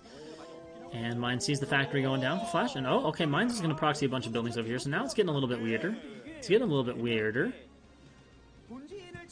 That will allow the Vulture to arrive just a bit faster. Flash is going to come in here and be like, okay, you got gas. You got no buildings. Oh, that's really funny. If Flash went to the edge of the base, you could totally see that. Could totally see that, but he doesn't do it. And Mind just makes 1 Marine. And now Flash is going to start searching, which I like. He's going to be like, alright, what are you proxying? Where are you proxying it? What's your game plan, Mind? Talk to me. I know what's up. You're mining this gas. He's going to see Mind is only mining with like 1, though? So he's pretty much going to know what Mind is up to. And then he's going to go down and scout it, which stands to reason. He's already scouted pretty heavily with the Marine. There's not too many logical proxy locations. So Flash, using his skillful reasoning to find that factory so he knows what's coming. And Flash is going to... Wait, was that a second factory or is that an eBay or a Starcraft? What was that? What was that? They didn't show it long enough for me to figure out what it was. Mind is still alive. Armory for Flash. Vulture going to come out and pick off that SCV. So this proxy for Mind, really, like I said, I don't even know if it was ever intended to do anything. I think it was just intended to kind of, you know, add a little bit of stress to Flash's day, rather than actually do any serious damage. I mean, he's brought the Vulture back, and that's probably why he built that factory there, that close. You see, he could very easily float it back into his base. And so bunker going up, oh, Mind, come on! Sloppy! Sloppy and a little bit cocky there, just assume the Vulture will die. Gonna add the shop. And Flash just chilling in the booth. They both look so relaxed, but both playing at 300 plus APM. Flash does have those 2 Pec 3s, so he's going to do some heavy Vulture play, but with no add-on. And then he's getting a Armory, so he's got Goliath as an option. Alright, so Flash is going for the Vulture run-by, which, if this is like stuff that Flash has figured out, and he's like, oh, well, mine's going to probably just float his factory, and so he's only going to have 1 Vulture, then Flash is a damn genius, and he just goes right by the bunker. And this Vulture goes down. Now, if he can get by here, this is going to become incredibly bad. The repair was actually pretty nice from Mind, but now we're going to start to get a bunch of SCV kills, and interestingly, Flash is focusing on the natural, not running into the main. I don't actually know why, but look at all these SCVs that have gone down already. That's, what, 5? More on the way here. Vulture's going to stop and pick off that. SCVs do get a few hits down, but Flash is doing savage damage to Mind already. Just exploiting this brilliantly. Look at all the SCVs that are dying from Mind. This is horrible. It can't get any worse. He's basically lost the game already. Yeah, Flash has delayed his expansion playing 2-fact. You can see the sad look on the players' faces as they realize that Mind done got wrecked. 13 supply for Mind, 39 supply for Matt. And 2 Goliaths is going to come in here and seal the deal. Should basically be GG here. Mind's mining with probably, what, 6 SCVs. So Flat dancing. Oh my god, Flash. He knows it's over. He knows it's over. Mind's defending here desperately with these mines. Alright, so Flash is going to go attack the natural CC. Maybe if Mind has a tank, he can, like, secure the base briefly, but Flash's economy is just comically bigger than Mind's at this point.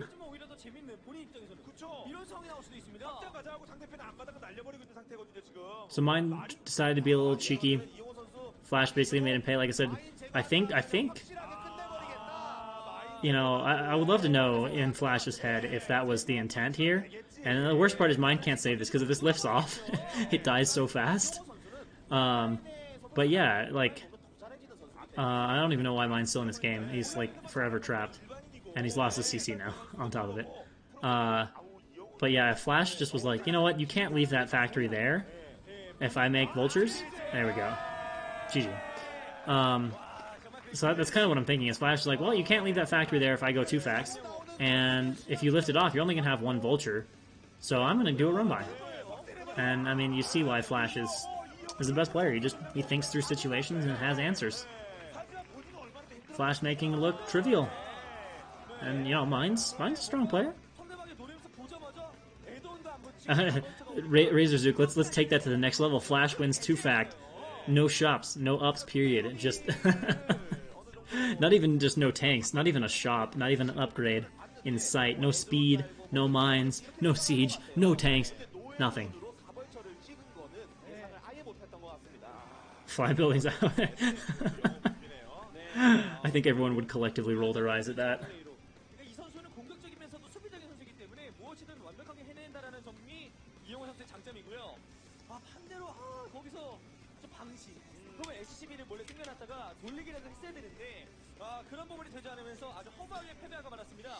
So I have to admit, one thing that's interesting, that, wow, look at who's that, Hana, wearing that little hat? That's very cutesy. But no, one thing I have to admit that is interesting is, with the Fitbit, I was taking a look at Broodwar, because I played for like 7 hours doing my macro stream the other day, and I noticed that between presumably like sitting up and keys and whatever, that my heart rate is about 15 beats higher than it is normally. It's usually like, I don't know, 45, 50 sitting around, and it's more like 65 or so playing Starcraft. So that was pretty interesting to see that it's actually up that much. Walking usually for me is around 75 or 80, so it's not all that far off from walking, which is interesting. Just the extra, like, probably like mental focus and spamming of the keyboard and stuff.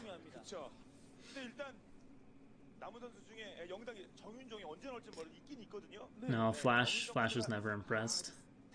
He was like, wow, that was too easy. Can anybody challenge me in this game besides Effort, please? Somebody? Obviously Harang 2 and Snow can. A few Protosses can. Particularly in one-off games. You know, I mean, I would say there's no doubt that if Flash has a Kryptonite in one-off games, it's 2 Protoss players.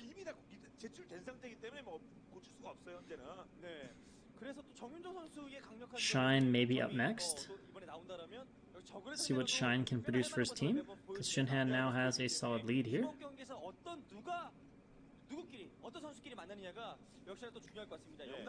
So we'll see what we can get done and who comes out to play. It's kind of unfortunate they don't announce the lineups ahead of time. That would be very interesting to know. But unfortunately, we don't get that data, which is a bit sad. A bit sad. I would like to have the answers, the knowledge, all those things, and actually think deeply about this. The only thing I don't know is if there's 2 best of 7s or if this is all decided in one go. Given the timing and stuff, I'm kind of leaning it towards it most likely being a single best 7. There's Cadenzi. You see her just hanging out. Her team did not have the best run in the league this time, but that's okay. She got to win MPL, or sorry, BJ Destruction.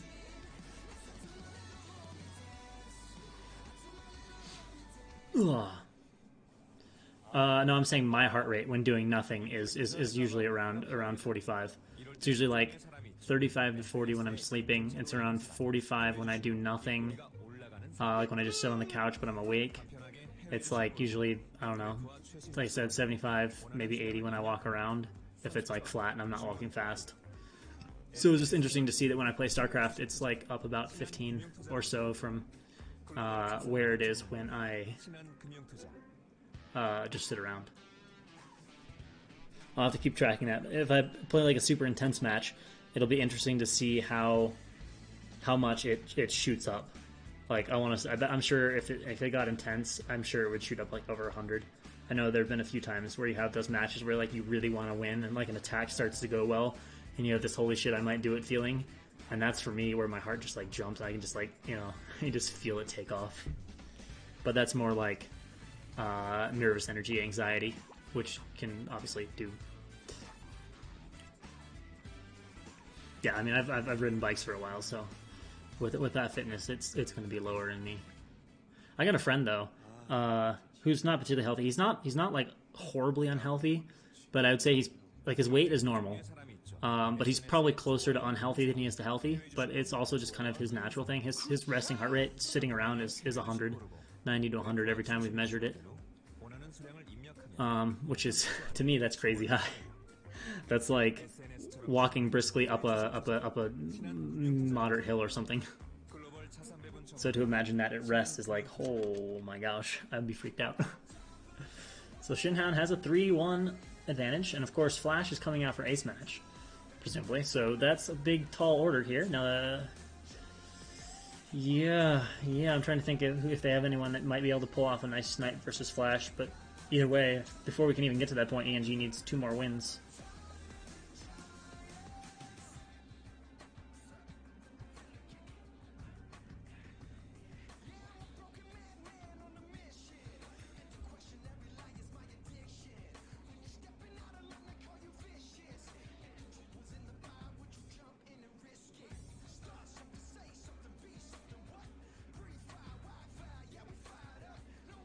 And yep, you're right. 60 to 100 is considered the standard range. Like, under 60 is considered bradycardia, over 100 is considered tachycardia. Average is supposed to be about 70 or 75. Yeah, Quadrux, I can't relate to that. That's literally like twice mine. If I like stopped to check my pulse, I'd be like, what the hell is going on?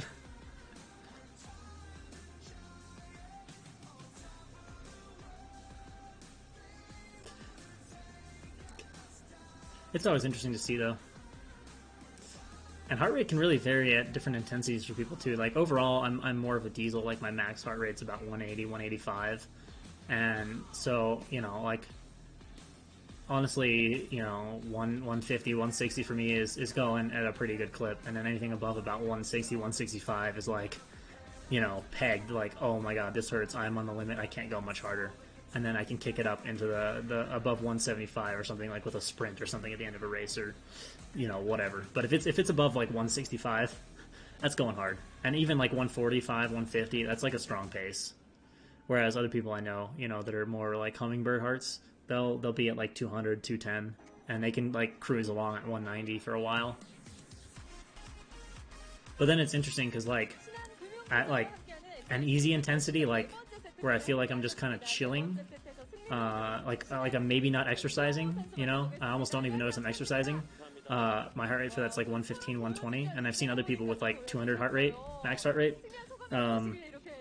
do just chilling at kind of that same heart rate. But then when the intensity is like moderate, they're like 15, 20 beats ahead of me. And same for when it's intense. There's just a lot of variability in how everybody's heart rate works. 16 beats for 15 seconds. Yeah, that's pretty normal. So that's what, 64?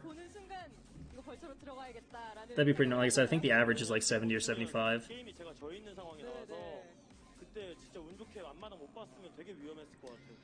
And of course, resting heart rate, like, it generally correlates with fitness, but it like doesn't tell you how fit you are in the sense of like one of the great American runners, Peter Snell, or not American, I don't think he was American, but one of the better runners from like the 70s, I want to say. He was like famously known for having a resting heart rate like in the high 60s, even though he was like a low 2 marathoner, like a 2:10 marathoner. That's like 5-minute miles for a marathon. And his resting heart rate was in like the mid 60s. And then I've known other guys that like they're fit, but not like insane.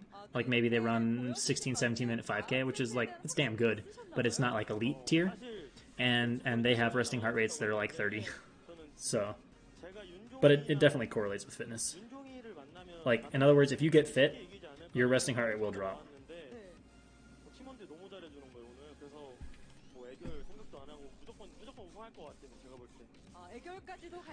Join the rain, that's true, that's the formula, the 220 minus age thing, but I have definitely seen situations where that's not the case. Like one of the guys on my bike team, particularly when he was a bit younger, like 16, 17, 18, he would go like steady at 210, 215, like for sustained periods of time, and you know at a high level. There was nothing wrong. He just like that 220 minus age is a nice guideline. And like for me, if you use 220 minus age, you would expect my max heart rate to be like, I don't know, 190, 195. And really for me, it's like 180. If I was like really dehydrated or something, maybe I would go a little bit faster. But for normal situations, I almost can't really get it above 180. It's like I have to go super hard, be hurting like hell for a few minutes, and then sprint as hard as I can and just collapse. And then sometimes maybe like 185, 180. And I've known people my age that can do that, and their heart rate only goes to like 160. They're like super diesels. Alright, so whoever called Shine, chapeau, sir. Good pick. You were right. We have Shine coming out here trying to seal the deal for Conects. And who is being sent to face Shine is the question. It's a common misconception that athletes and low body fat people are healthy. I mean, I don't know exactly what you're trying to say. Like, if you're trying to say that they're guaranteed to be healthy, then sure, I agree it's no guarantee. But there's no doubt that being at a low body fat percent and being athletic are healthy things. Now, you can have both of those factors, and if you eat shitty and don't take care of yourself in other ways, you can still be unhealthy. You can still have problems. But anybody that's athletic and anybody that's low body fat is definitely going to be healthier than higher body fat and less athletic. Unless, of course, we're talking about like sub 8% body fat. That can sometimes be unhealthy. So Shine versus Rain. And hello, we got D-Walt watching today. Welcome.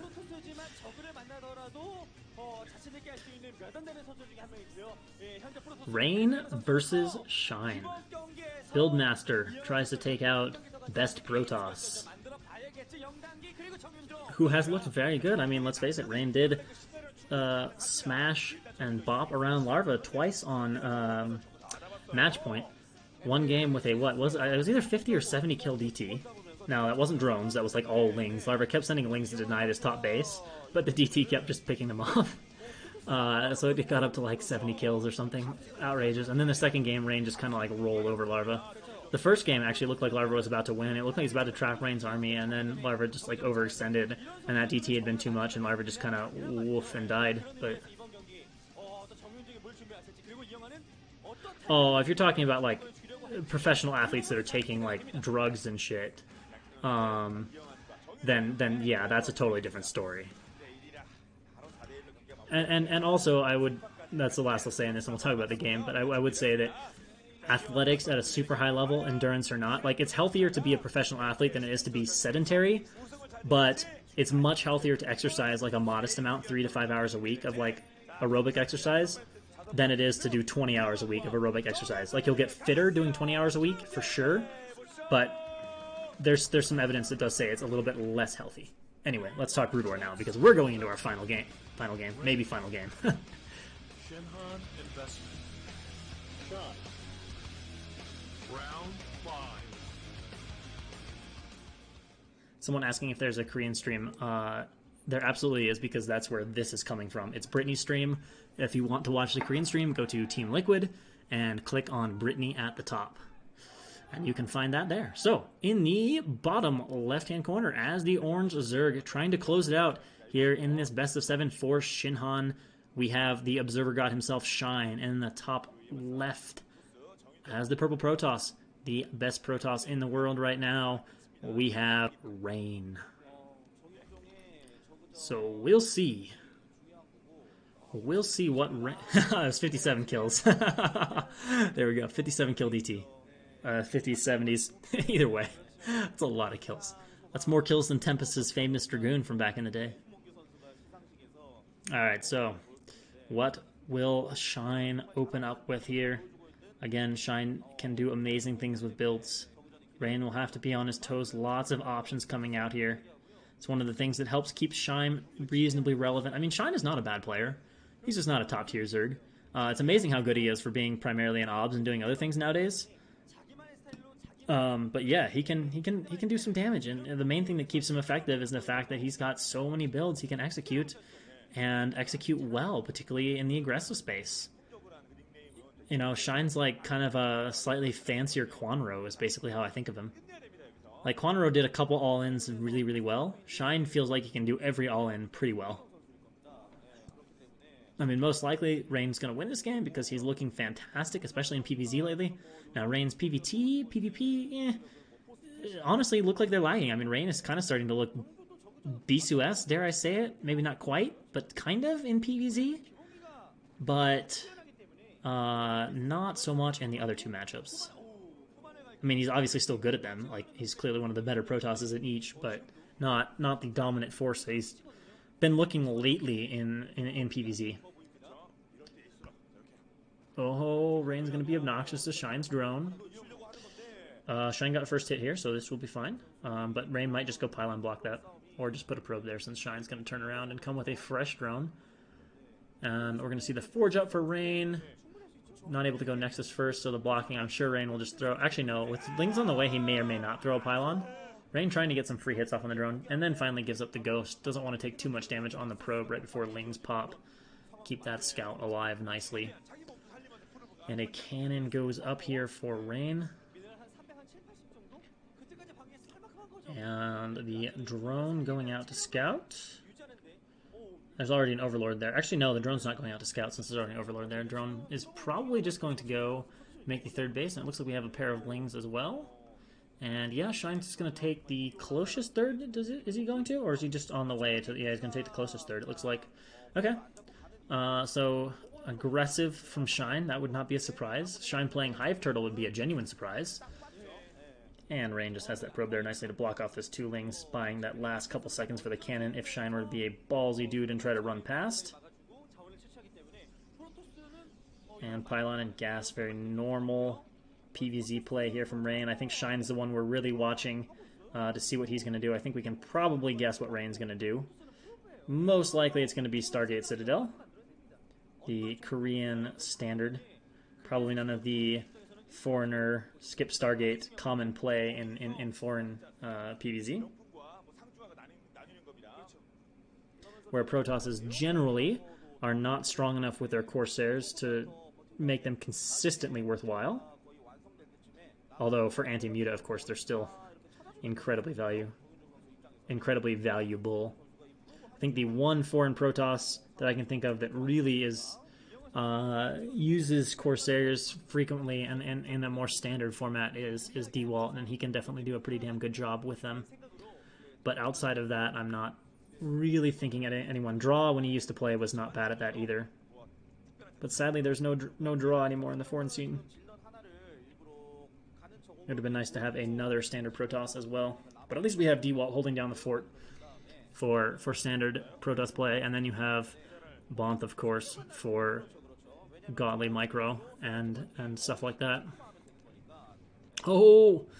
Shine takes the drones, ninjas the probe. Okay, Stargate for Rain again. Looking pretty standard. Not exactly a surprise. I don't think anyone here is shocked to see Rain play standard in PvZ. His standard PvZ is pretty damn good. So no major surprises on the horizon. Unless, of course, Shine decides to move into something unique. which would be a very Shine thing to do. Alright, so we got, what, 4 Lings out here. We got the third base coming up for Shine. We've got the Lair. We've got a Spire. Honestly, this looks fairly standard so far from Shine, which is a surprise to see. But perhaps being ahead in the series, Shine isn't necessarily going to play tricky. Oh, he's got 4 Lings there ready to meet that Zealot, so that's going to be great, especially if he can trap it before it gets behind the minerals. Okay. Shine's kind of struggling with this a little bit. Rain just gonna walk this guy around. Micro Shine. Oh, nice. Oh, whoa! That was awesome. The Zealot unintentionally glitched across the minerals. Hopefully my stream is running smoothly. It's kind of complaining about it on my app. Hopefully there are no actual problems, and the stream is still up. That would be tragic if we were having real problems.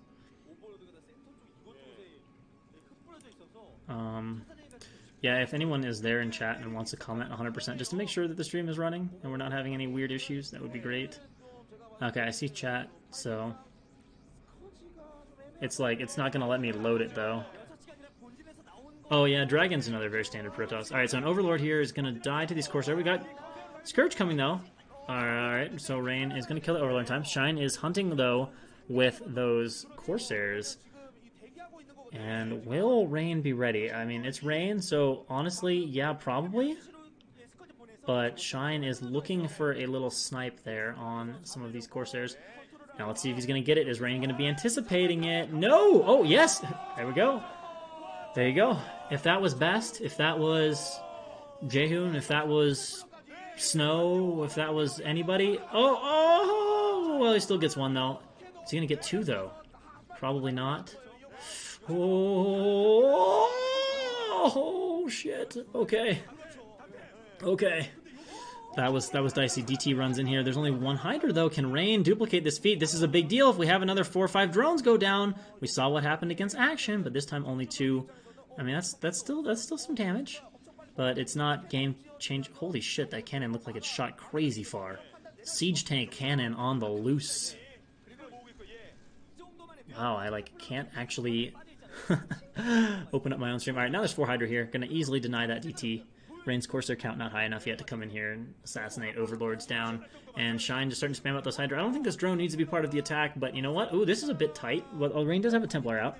Hopefully his Storm is close. He's gonna need that for sure. But with 3 cannons, if he's got Storm, he's fine. If he doesn't have Storm, possibly ever so slightly dicey. Because I think this was a 4-hatch Hydra from Shine, so that's why we're seeing this slightly more dangerous timing. I wonder if this is going to switch into Fast Lurker, and possibly that would actually explain the drone. If he wants to build a hatchery with Fast Lurker and Sunken Up, oh, it is. Haha. Okay, so yeah, this is almost certainly 4-hatch Fast Lurk because this is such a narrow entrance. A Contain here is really freaking strong. It's very hard to break out of, and so Shine just wants to commit to the Contain and add Sunken, so Rain is almost certainly going to be forced to go Reaver. That's probably what's already back there. He's already getting that Robo. We'll see how long it takes him to catch on to what Shine's doing. He can't actually get in there and scout this right now, but he has an idea of what's up. Oh, that's a good time for those Hydra to pop, but still can come in here and pick off some of these Overlords. Look at that. That's a nice split by Shine, and this is a rare time you actually see Rain committing to those Overlords, probably because he was hoping to make a gap for those DTs, and also if he harasses aggressively, he can really force Hydras back at home. Now, we've got a Evo Chamber going down here. Actually, Shine does have 5 hatches, okay. But he's making the hatch up here, so yeah, those Lurkers are out now.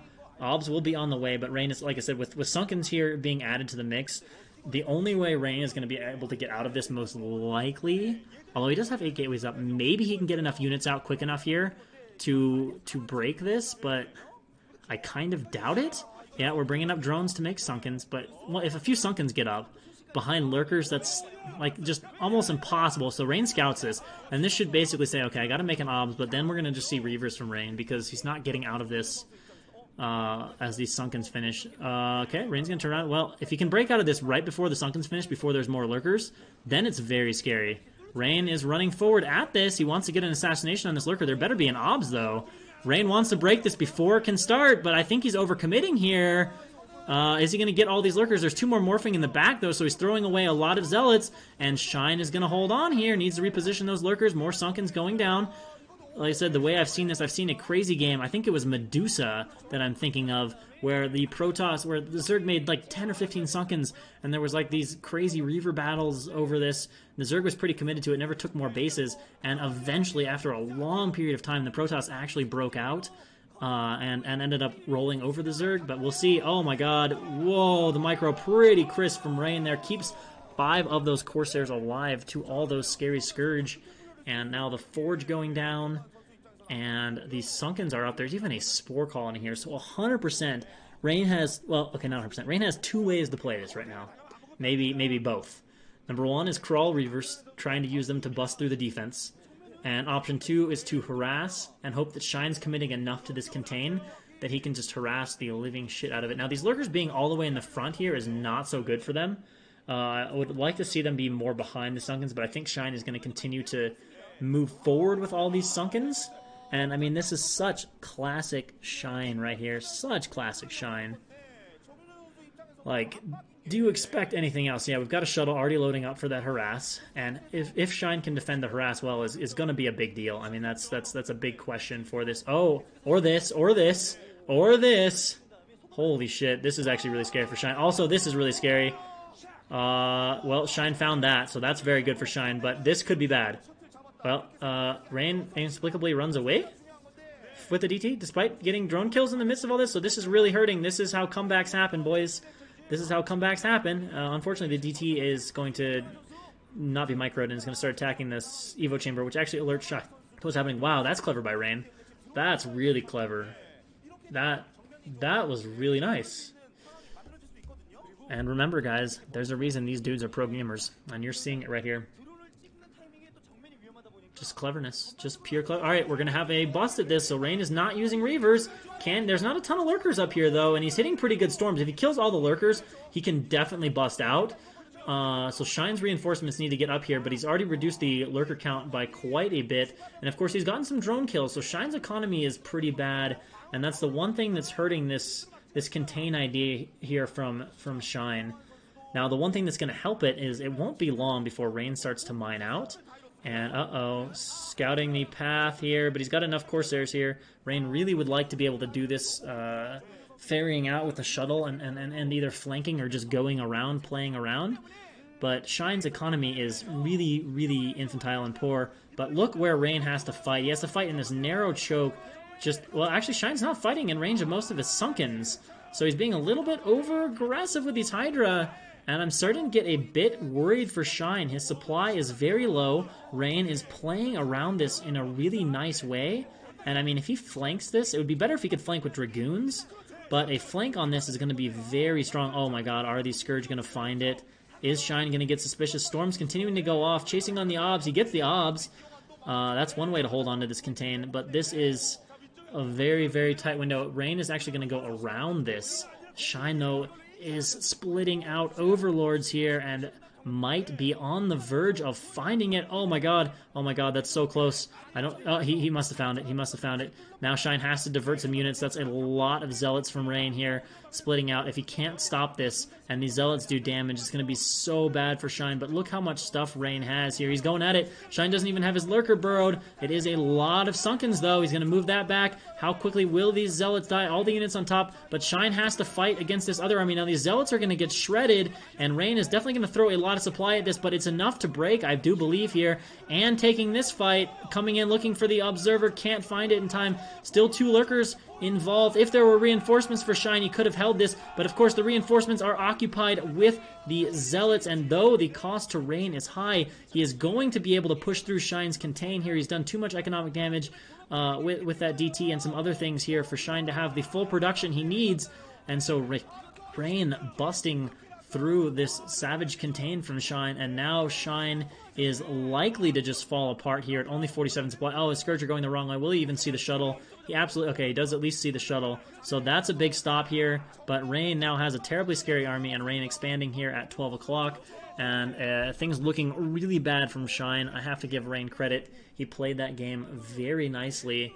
And, I mean, looking at that supply and what we see out on the map, I don't think he's going to be able to hold off Rain. Rain still has minerals at both bases. He's going to have good reinforcement train coming down here. Shine, obviously, with everything committed to this attack. No SimCity, no defense range. Just walking those goons right into here on top of the Hydralisks.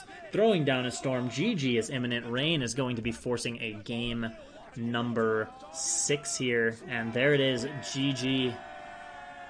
Really good build. Really good try from Shine. But just not quite enough.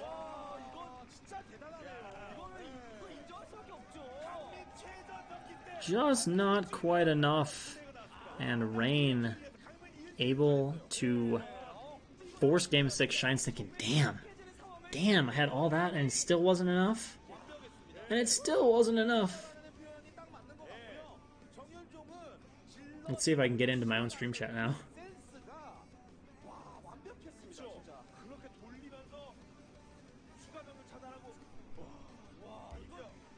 It's literally not letting me watch my own stream. There's too many viewers. Let's see if I can load it up over here. I would just like to get confirmation that my stream is actually working. Because I can't currently watch it or see chat because there's too many viewers that it's saying it's not loading for me. I can't handle the apparently 130 viewers or so. Oh shit, what the hell? That was weird. Something else just randomly popped up. Alright. Over here. Well, let's see if we can load this up.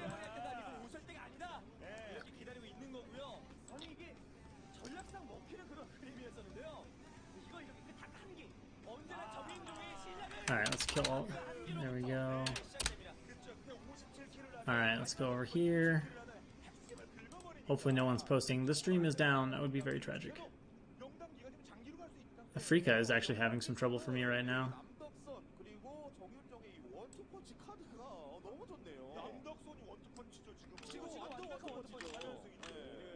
Wow, Afrika is having a very difficult time right now.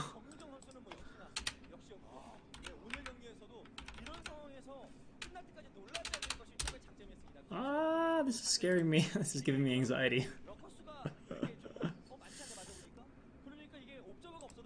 Alright, Afrika, are you gonna load properly? Or are you gonna continue to freak me out?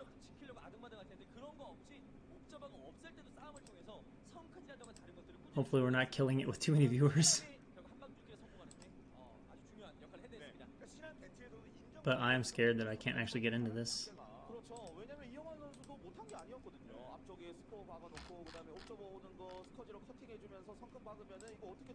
Alright, at least I got into this. I don't know if chat's working, but if you guys want to chat, I can maybe see that if you guys are actually still... Okay, it looks like my stream is still here. So that's good. I don't know if chat is working or not, but hopefully it is. Hopefully everything's working okay. It appears like it might be.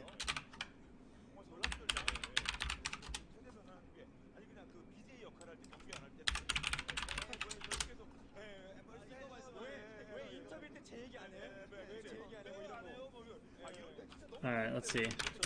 Can I type anything into my chat? I'm definitely logged in. Do you actually have to hit play to be able to chat? No? I don't even know. Oh well. It appears like it's working, so we're just gonna hope to God that's actually correct. And that it is working. Let's see if it's gonna let me into my stream now. The mobile app is really hating me right now. It's just 100% not letting me watch this. Well, now for the second, at least for the moment, I can watch. So that's cool. That's cool. Alright, looks like it's still working, so that's encouraging. That's been a stressful last 5 minutes. They're having a little conference over there. Can they do it? Can we set up maybe a Rain versus Flash? Be a good matchup. Zonk saying the stream is fine. Thanks. I'm glad to hear it. I just reloaded properly on my phone. From the overage of viewers. It is recording, yeah. I record it separately. So unless somehow I didn't press start record, but no, it's definitively recording.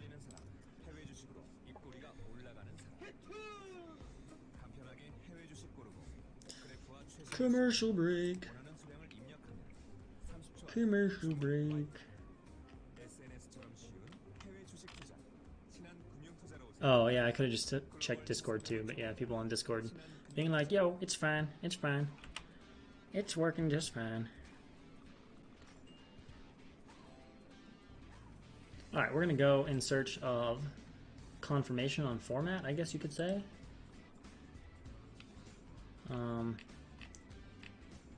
What is the finals format? I know this is the fantasy format, but let's see if it says specifically what is the finals. So here we go. Best of 2 series, a best of 7 for playoffs. That kind of implies we're going to have a best of 2, a best of 7s.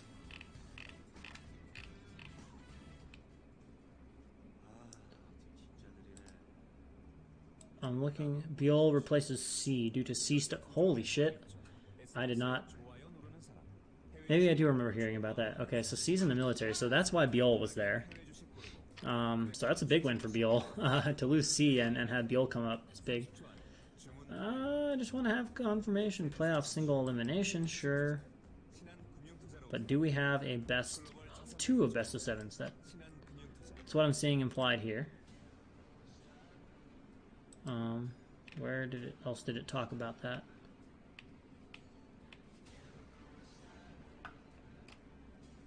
Because if so, buckle up, boys, because we still have like 3 hours of Starcraft to go. More if we get long games. Alright, longest game, flash stream thread, Master HUD, no, where is it? Next page, next. Maybe it hasn't been bumped.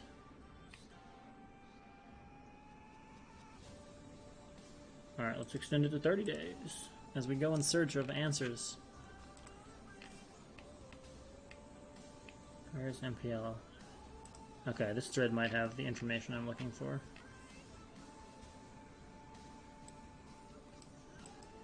Final is the 3rd edition. 1-1 will be an ace card match. The final will be held offline. Okay, so this doesn't actually say 100% what's up with the final.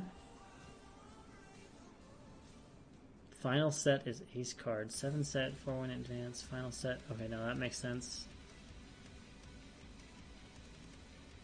Just says the final will be held offline. No definitive answer yet. I wonder if someone's going to have it. If someone has a definitive answer, definitely type it in chat, type it in Discord, get at me in some way.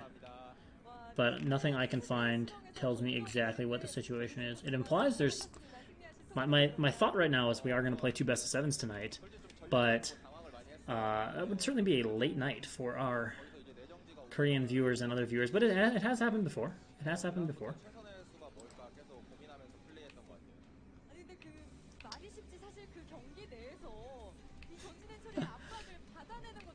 So we're just waiting for some information there and killing some time in between our games, looking for this answer.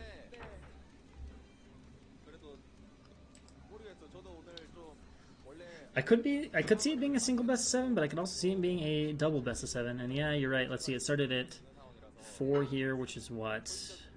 I want to say that's 8 Korean time. So if we're plus 3 hours, 20 from that, yeah, it's working close to midnight. But they have had nights of 2 best of 7s. Well, basically, Zonk, the idea why there's a second best of 7 is that's been the format for the semifinals and so on.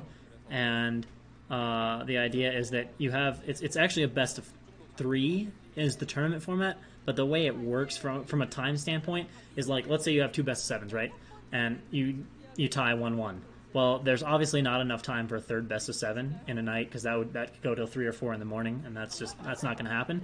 So you get best of 1, and or best of 7, and then you just play an ace match to decide the best of 3. So it's like a best of 2 of best of 7s, but if it's tied, you have a single game ace match for all the marbles,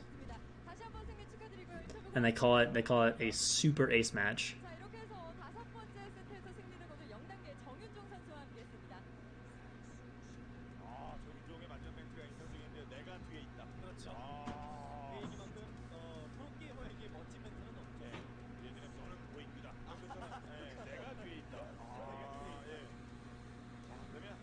Not 100% sure. Certainly the semifinals was that format. Everything indicates that it's probably that format, but the one thing speaking against it is the fact that it is 11 11:30 Korean time at night, so maybe not. I said if any of you guys know Korean and want to go like read the page or find it or something, super tired ace match. Yeah, we'll add it to say, not just super ace match, super tired ace match. Alright, same Anne Berlin song that we've heard a million times. I'm almost going to get tired of it by the end. We're going to have Letta trying to close it out now. Shine Tribe. Now Lita. Now who does Lita get for his opponent? Do they have a strong player in reserve, or are they in danger of getting defeated right here, right now? No, tired of not sleeping. If you're up till 2, 12, 2, 4, you gonna be. Look, Letta's already ready for a nap. He's like, I just want to go to bed. That actually, I don't know what he's doing. That is like, I hope he's not putting pressure on your eyeballs. Like, you're not supposed to do that. Not supposed to do that. It's not healthy for you to put pressure on them. Alright, so Zonk is cleared up on the format. That's sweet. Sashin, also known as Ample. Ample against Letta. Hey guys, it's TVT. We might be going for another hour and then another best of 7. Let's go. 5 more hours of play. 5 more hours. Let's just keep casting MPL until it's midday here. I'll start at 4 at night, go till midday. Oh lord. I really wish I would know. If anyone wants to go sleuth, that would be beautiful. We can go do some sleuthing and find out if we've got 2 best of 7s or what. I haven't seen anyone like give me an answer.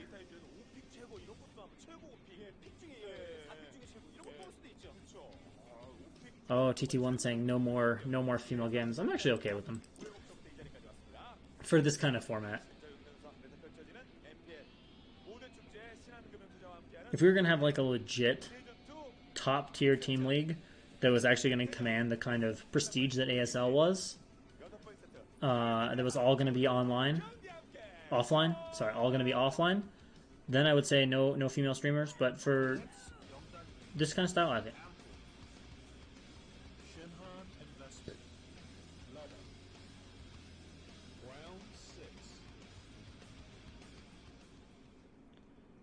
Letta versus Ample. Let's go. Chances of seeing a Wraith in this game are 100%. In the top left-hand corner, we have Red Terran Ample. And, whoa, what? Did I totally confuse myself? Or did they change the colors on me? In the top left-hand corner, apparently, is... What? What is going on with these colors? I'm just going crazy, I guess. Alright, so in the top left-hand corner of the map, as the blue Terran is Letta, and in the bottom left-hand corner of the map, I'm pretty sure I said that wrong, as the red Terran is Ample. I said red was Ample, but I think I said Ample was in the top of the map. Ample is definitively in the bottom of the map, let's be honest here.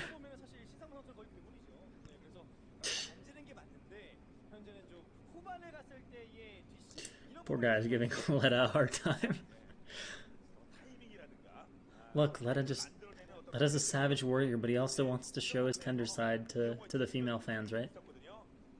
Letta knows how the game is played.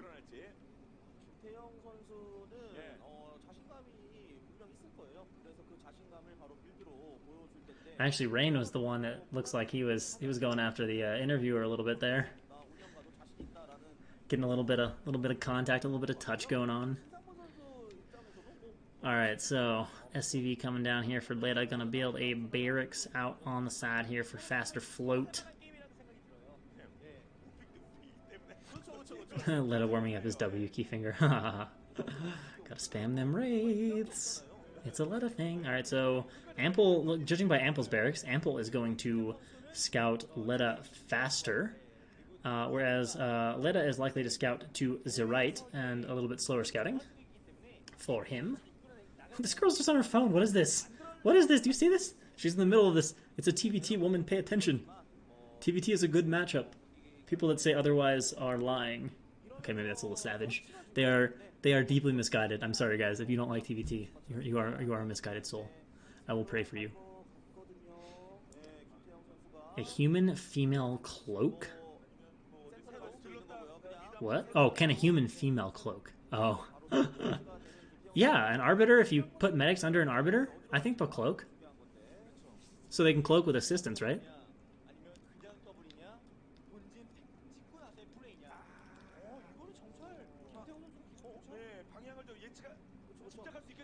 Oh, Marino. So SCV just walks on in for Ample. Gonna be a slightly faster barracks scout here for Ample if he lifts off. But let us reasonably position down in the bottom part of his base as well. What lineup? Like, what has the lineup been so far, DeWalt? Or who's on which team? Because like we had, shoot, what was game one? Game one was, it's like too long ago. Obviously the female game was Hana versus Sarah, but who played in game one? Jesus. Wow, my brain is just like not gonna work. Game 4 was Flash. Game 1 was this. Game 3 was Tyson versus Action. Game 4 was Flash versus. No, not Flash. Rain versus.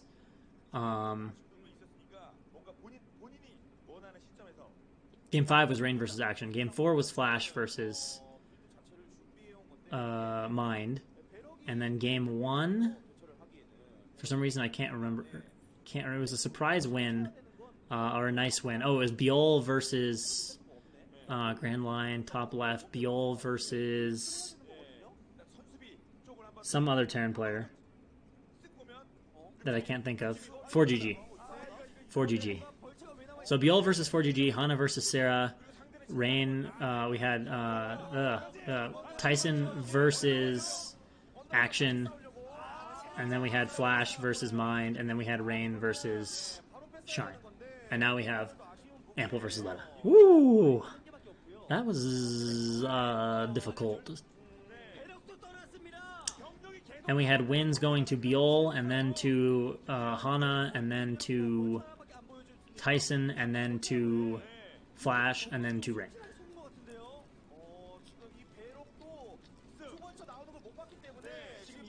Alright, so in the meantime, we are having a 2-fact... we got 2-fact vaults coming down here. There's only one tank. There's no sort of Sim City at all. This is a very dangerous moment here from Ample, but I don't believe he can lose because this would mean there wouldn't be any race, and that would just be too bizarre to have happen. It just can't be possible. So the Vultures are in, though. They're doing damage. It's like a repeat of the Flash game, but this time, instead of Vulture versus Vulture, it's like Vulture versus Tank, so maybe a little more defensive possibility here for Sashin, who's just trying to get this tank in position, but now the mines are being laid, trying to choke the tank off here. A Vulture out to assist. That tank has to be super careful. The ramp is being mined up. The tank cannot possibly try to go to... This is... Okay, he seems to be aware of this. He's being forced to run his SCVs, but Lita is doing... Well, in the words of, I believe it was Dustin Browder, terrible, terrible damage right now being done, and the tank's just being inched forward here. Oh, no! Okay. The race can... Race. It's Letta. I just assume race. The Vultures can snipe off this. Okay, well, there's a repair here. Actually, he might hold his ramp, but let's face it, this 2-fact has done a hell of a lot of damage already for Lita. Killed a bunch of SCVs, killed a few tanks. He's mining up the natural. Going to be a while before he can come down there and mine from that. Getting his own command center up.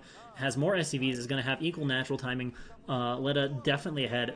We need to see a little bit more of the SCV count to know if Letta is crazy ahead or just ahead.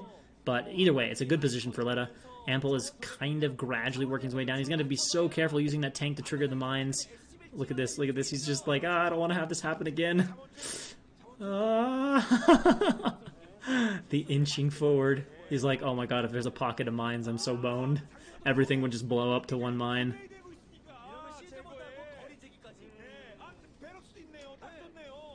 Alright. Oh, holy shit. Oh my god, if he moves that tank. He's going out here. Oh, there's a tank also here. So, yeah, Letta just wants the high ground, man. Because if you siege on the high ground, it's really powerful. Especially on a map like Sniper Ridge. and all Leda can do is hide down here, or Sashin can do is hide down here. Tanks sieging up, Vulture's running in, but they can go away from the tanks, or maybe they can go for mines, but he just wants to get a few SCV kills here.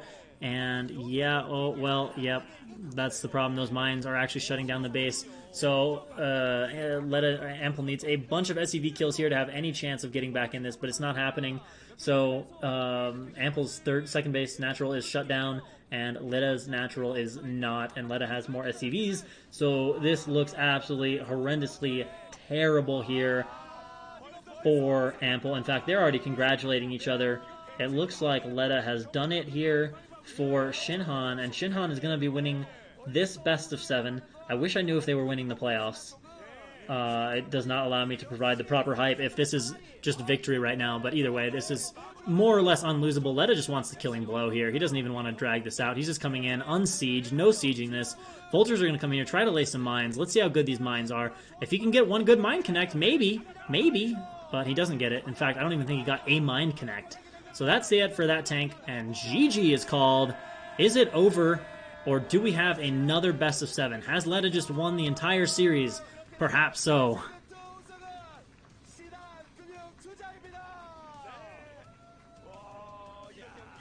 Leda looks pretty excited, but not crazy excited. Does he have a ceremony in mind? Does he have a ceremony in mind? Did he bring something in there, or did he just have... Is he just looking with his booth? No, guess not. They don't seem super excited. Well, I don't know. Maybe... I can't tell. I'm trying to tell from the reactions. Is it over? No one knows. This is slightly anticlimactic. No one has definitively answered. Like, there might be another best of 7, but no one knows for sure. Either way, it's big. I mean, it's either over or Shinhan has a very nice lead already. At the very least, they get... And think of how huge that is for Shinhan. They've either won, or if it is best of 2, then... they've secured Flash for the Super Ace match. Like, even if everything goes terribly, they have Flash in the Super Ace match. So, I mean, Shinhan, if they haven't already won, they're sitting super pretty. But are we done? Does anybody know? Does anybody know? I don't think so. I don't think anybody knows. Someone that's speaking Korean probably knows. Because the commentators are probably talking like it's done if it's done.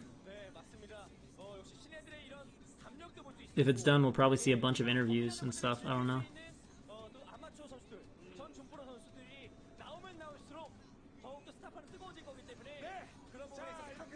I just don't know.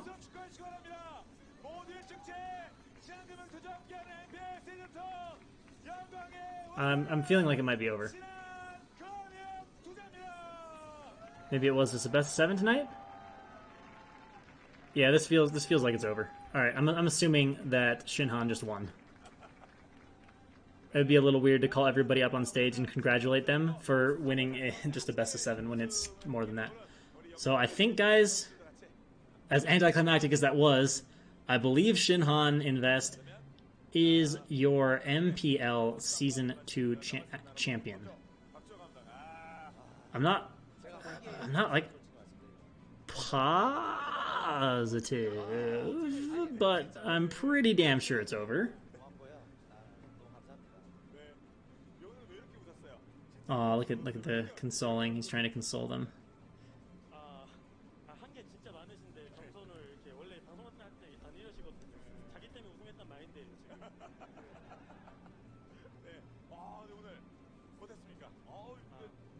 Caster Jun is on stage. Yeah, the fact they're down in the booth too, that's true.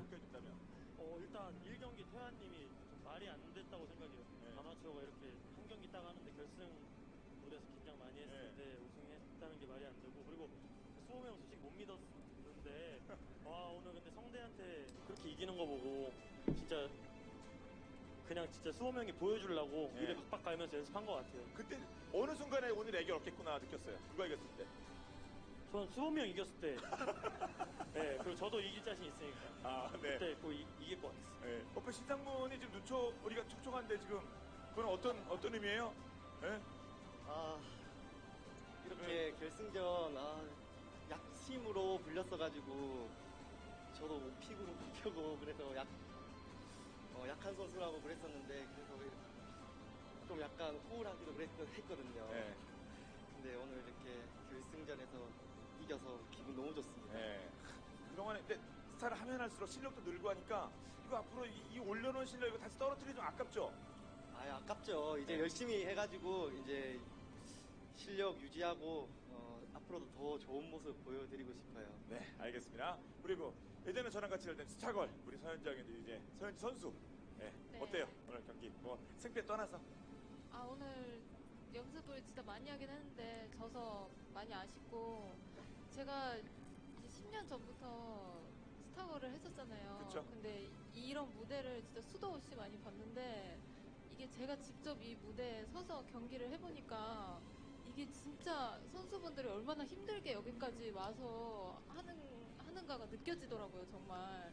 그래서 정말 지금까지 멋진 경기 보여주신 우리 선수분들한테 너무 감사했어요. 네. 근데 20년 했는데 선수는 안 해봤어요. 그래서 저도 네. 몰라요.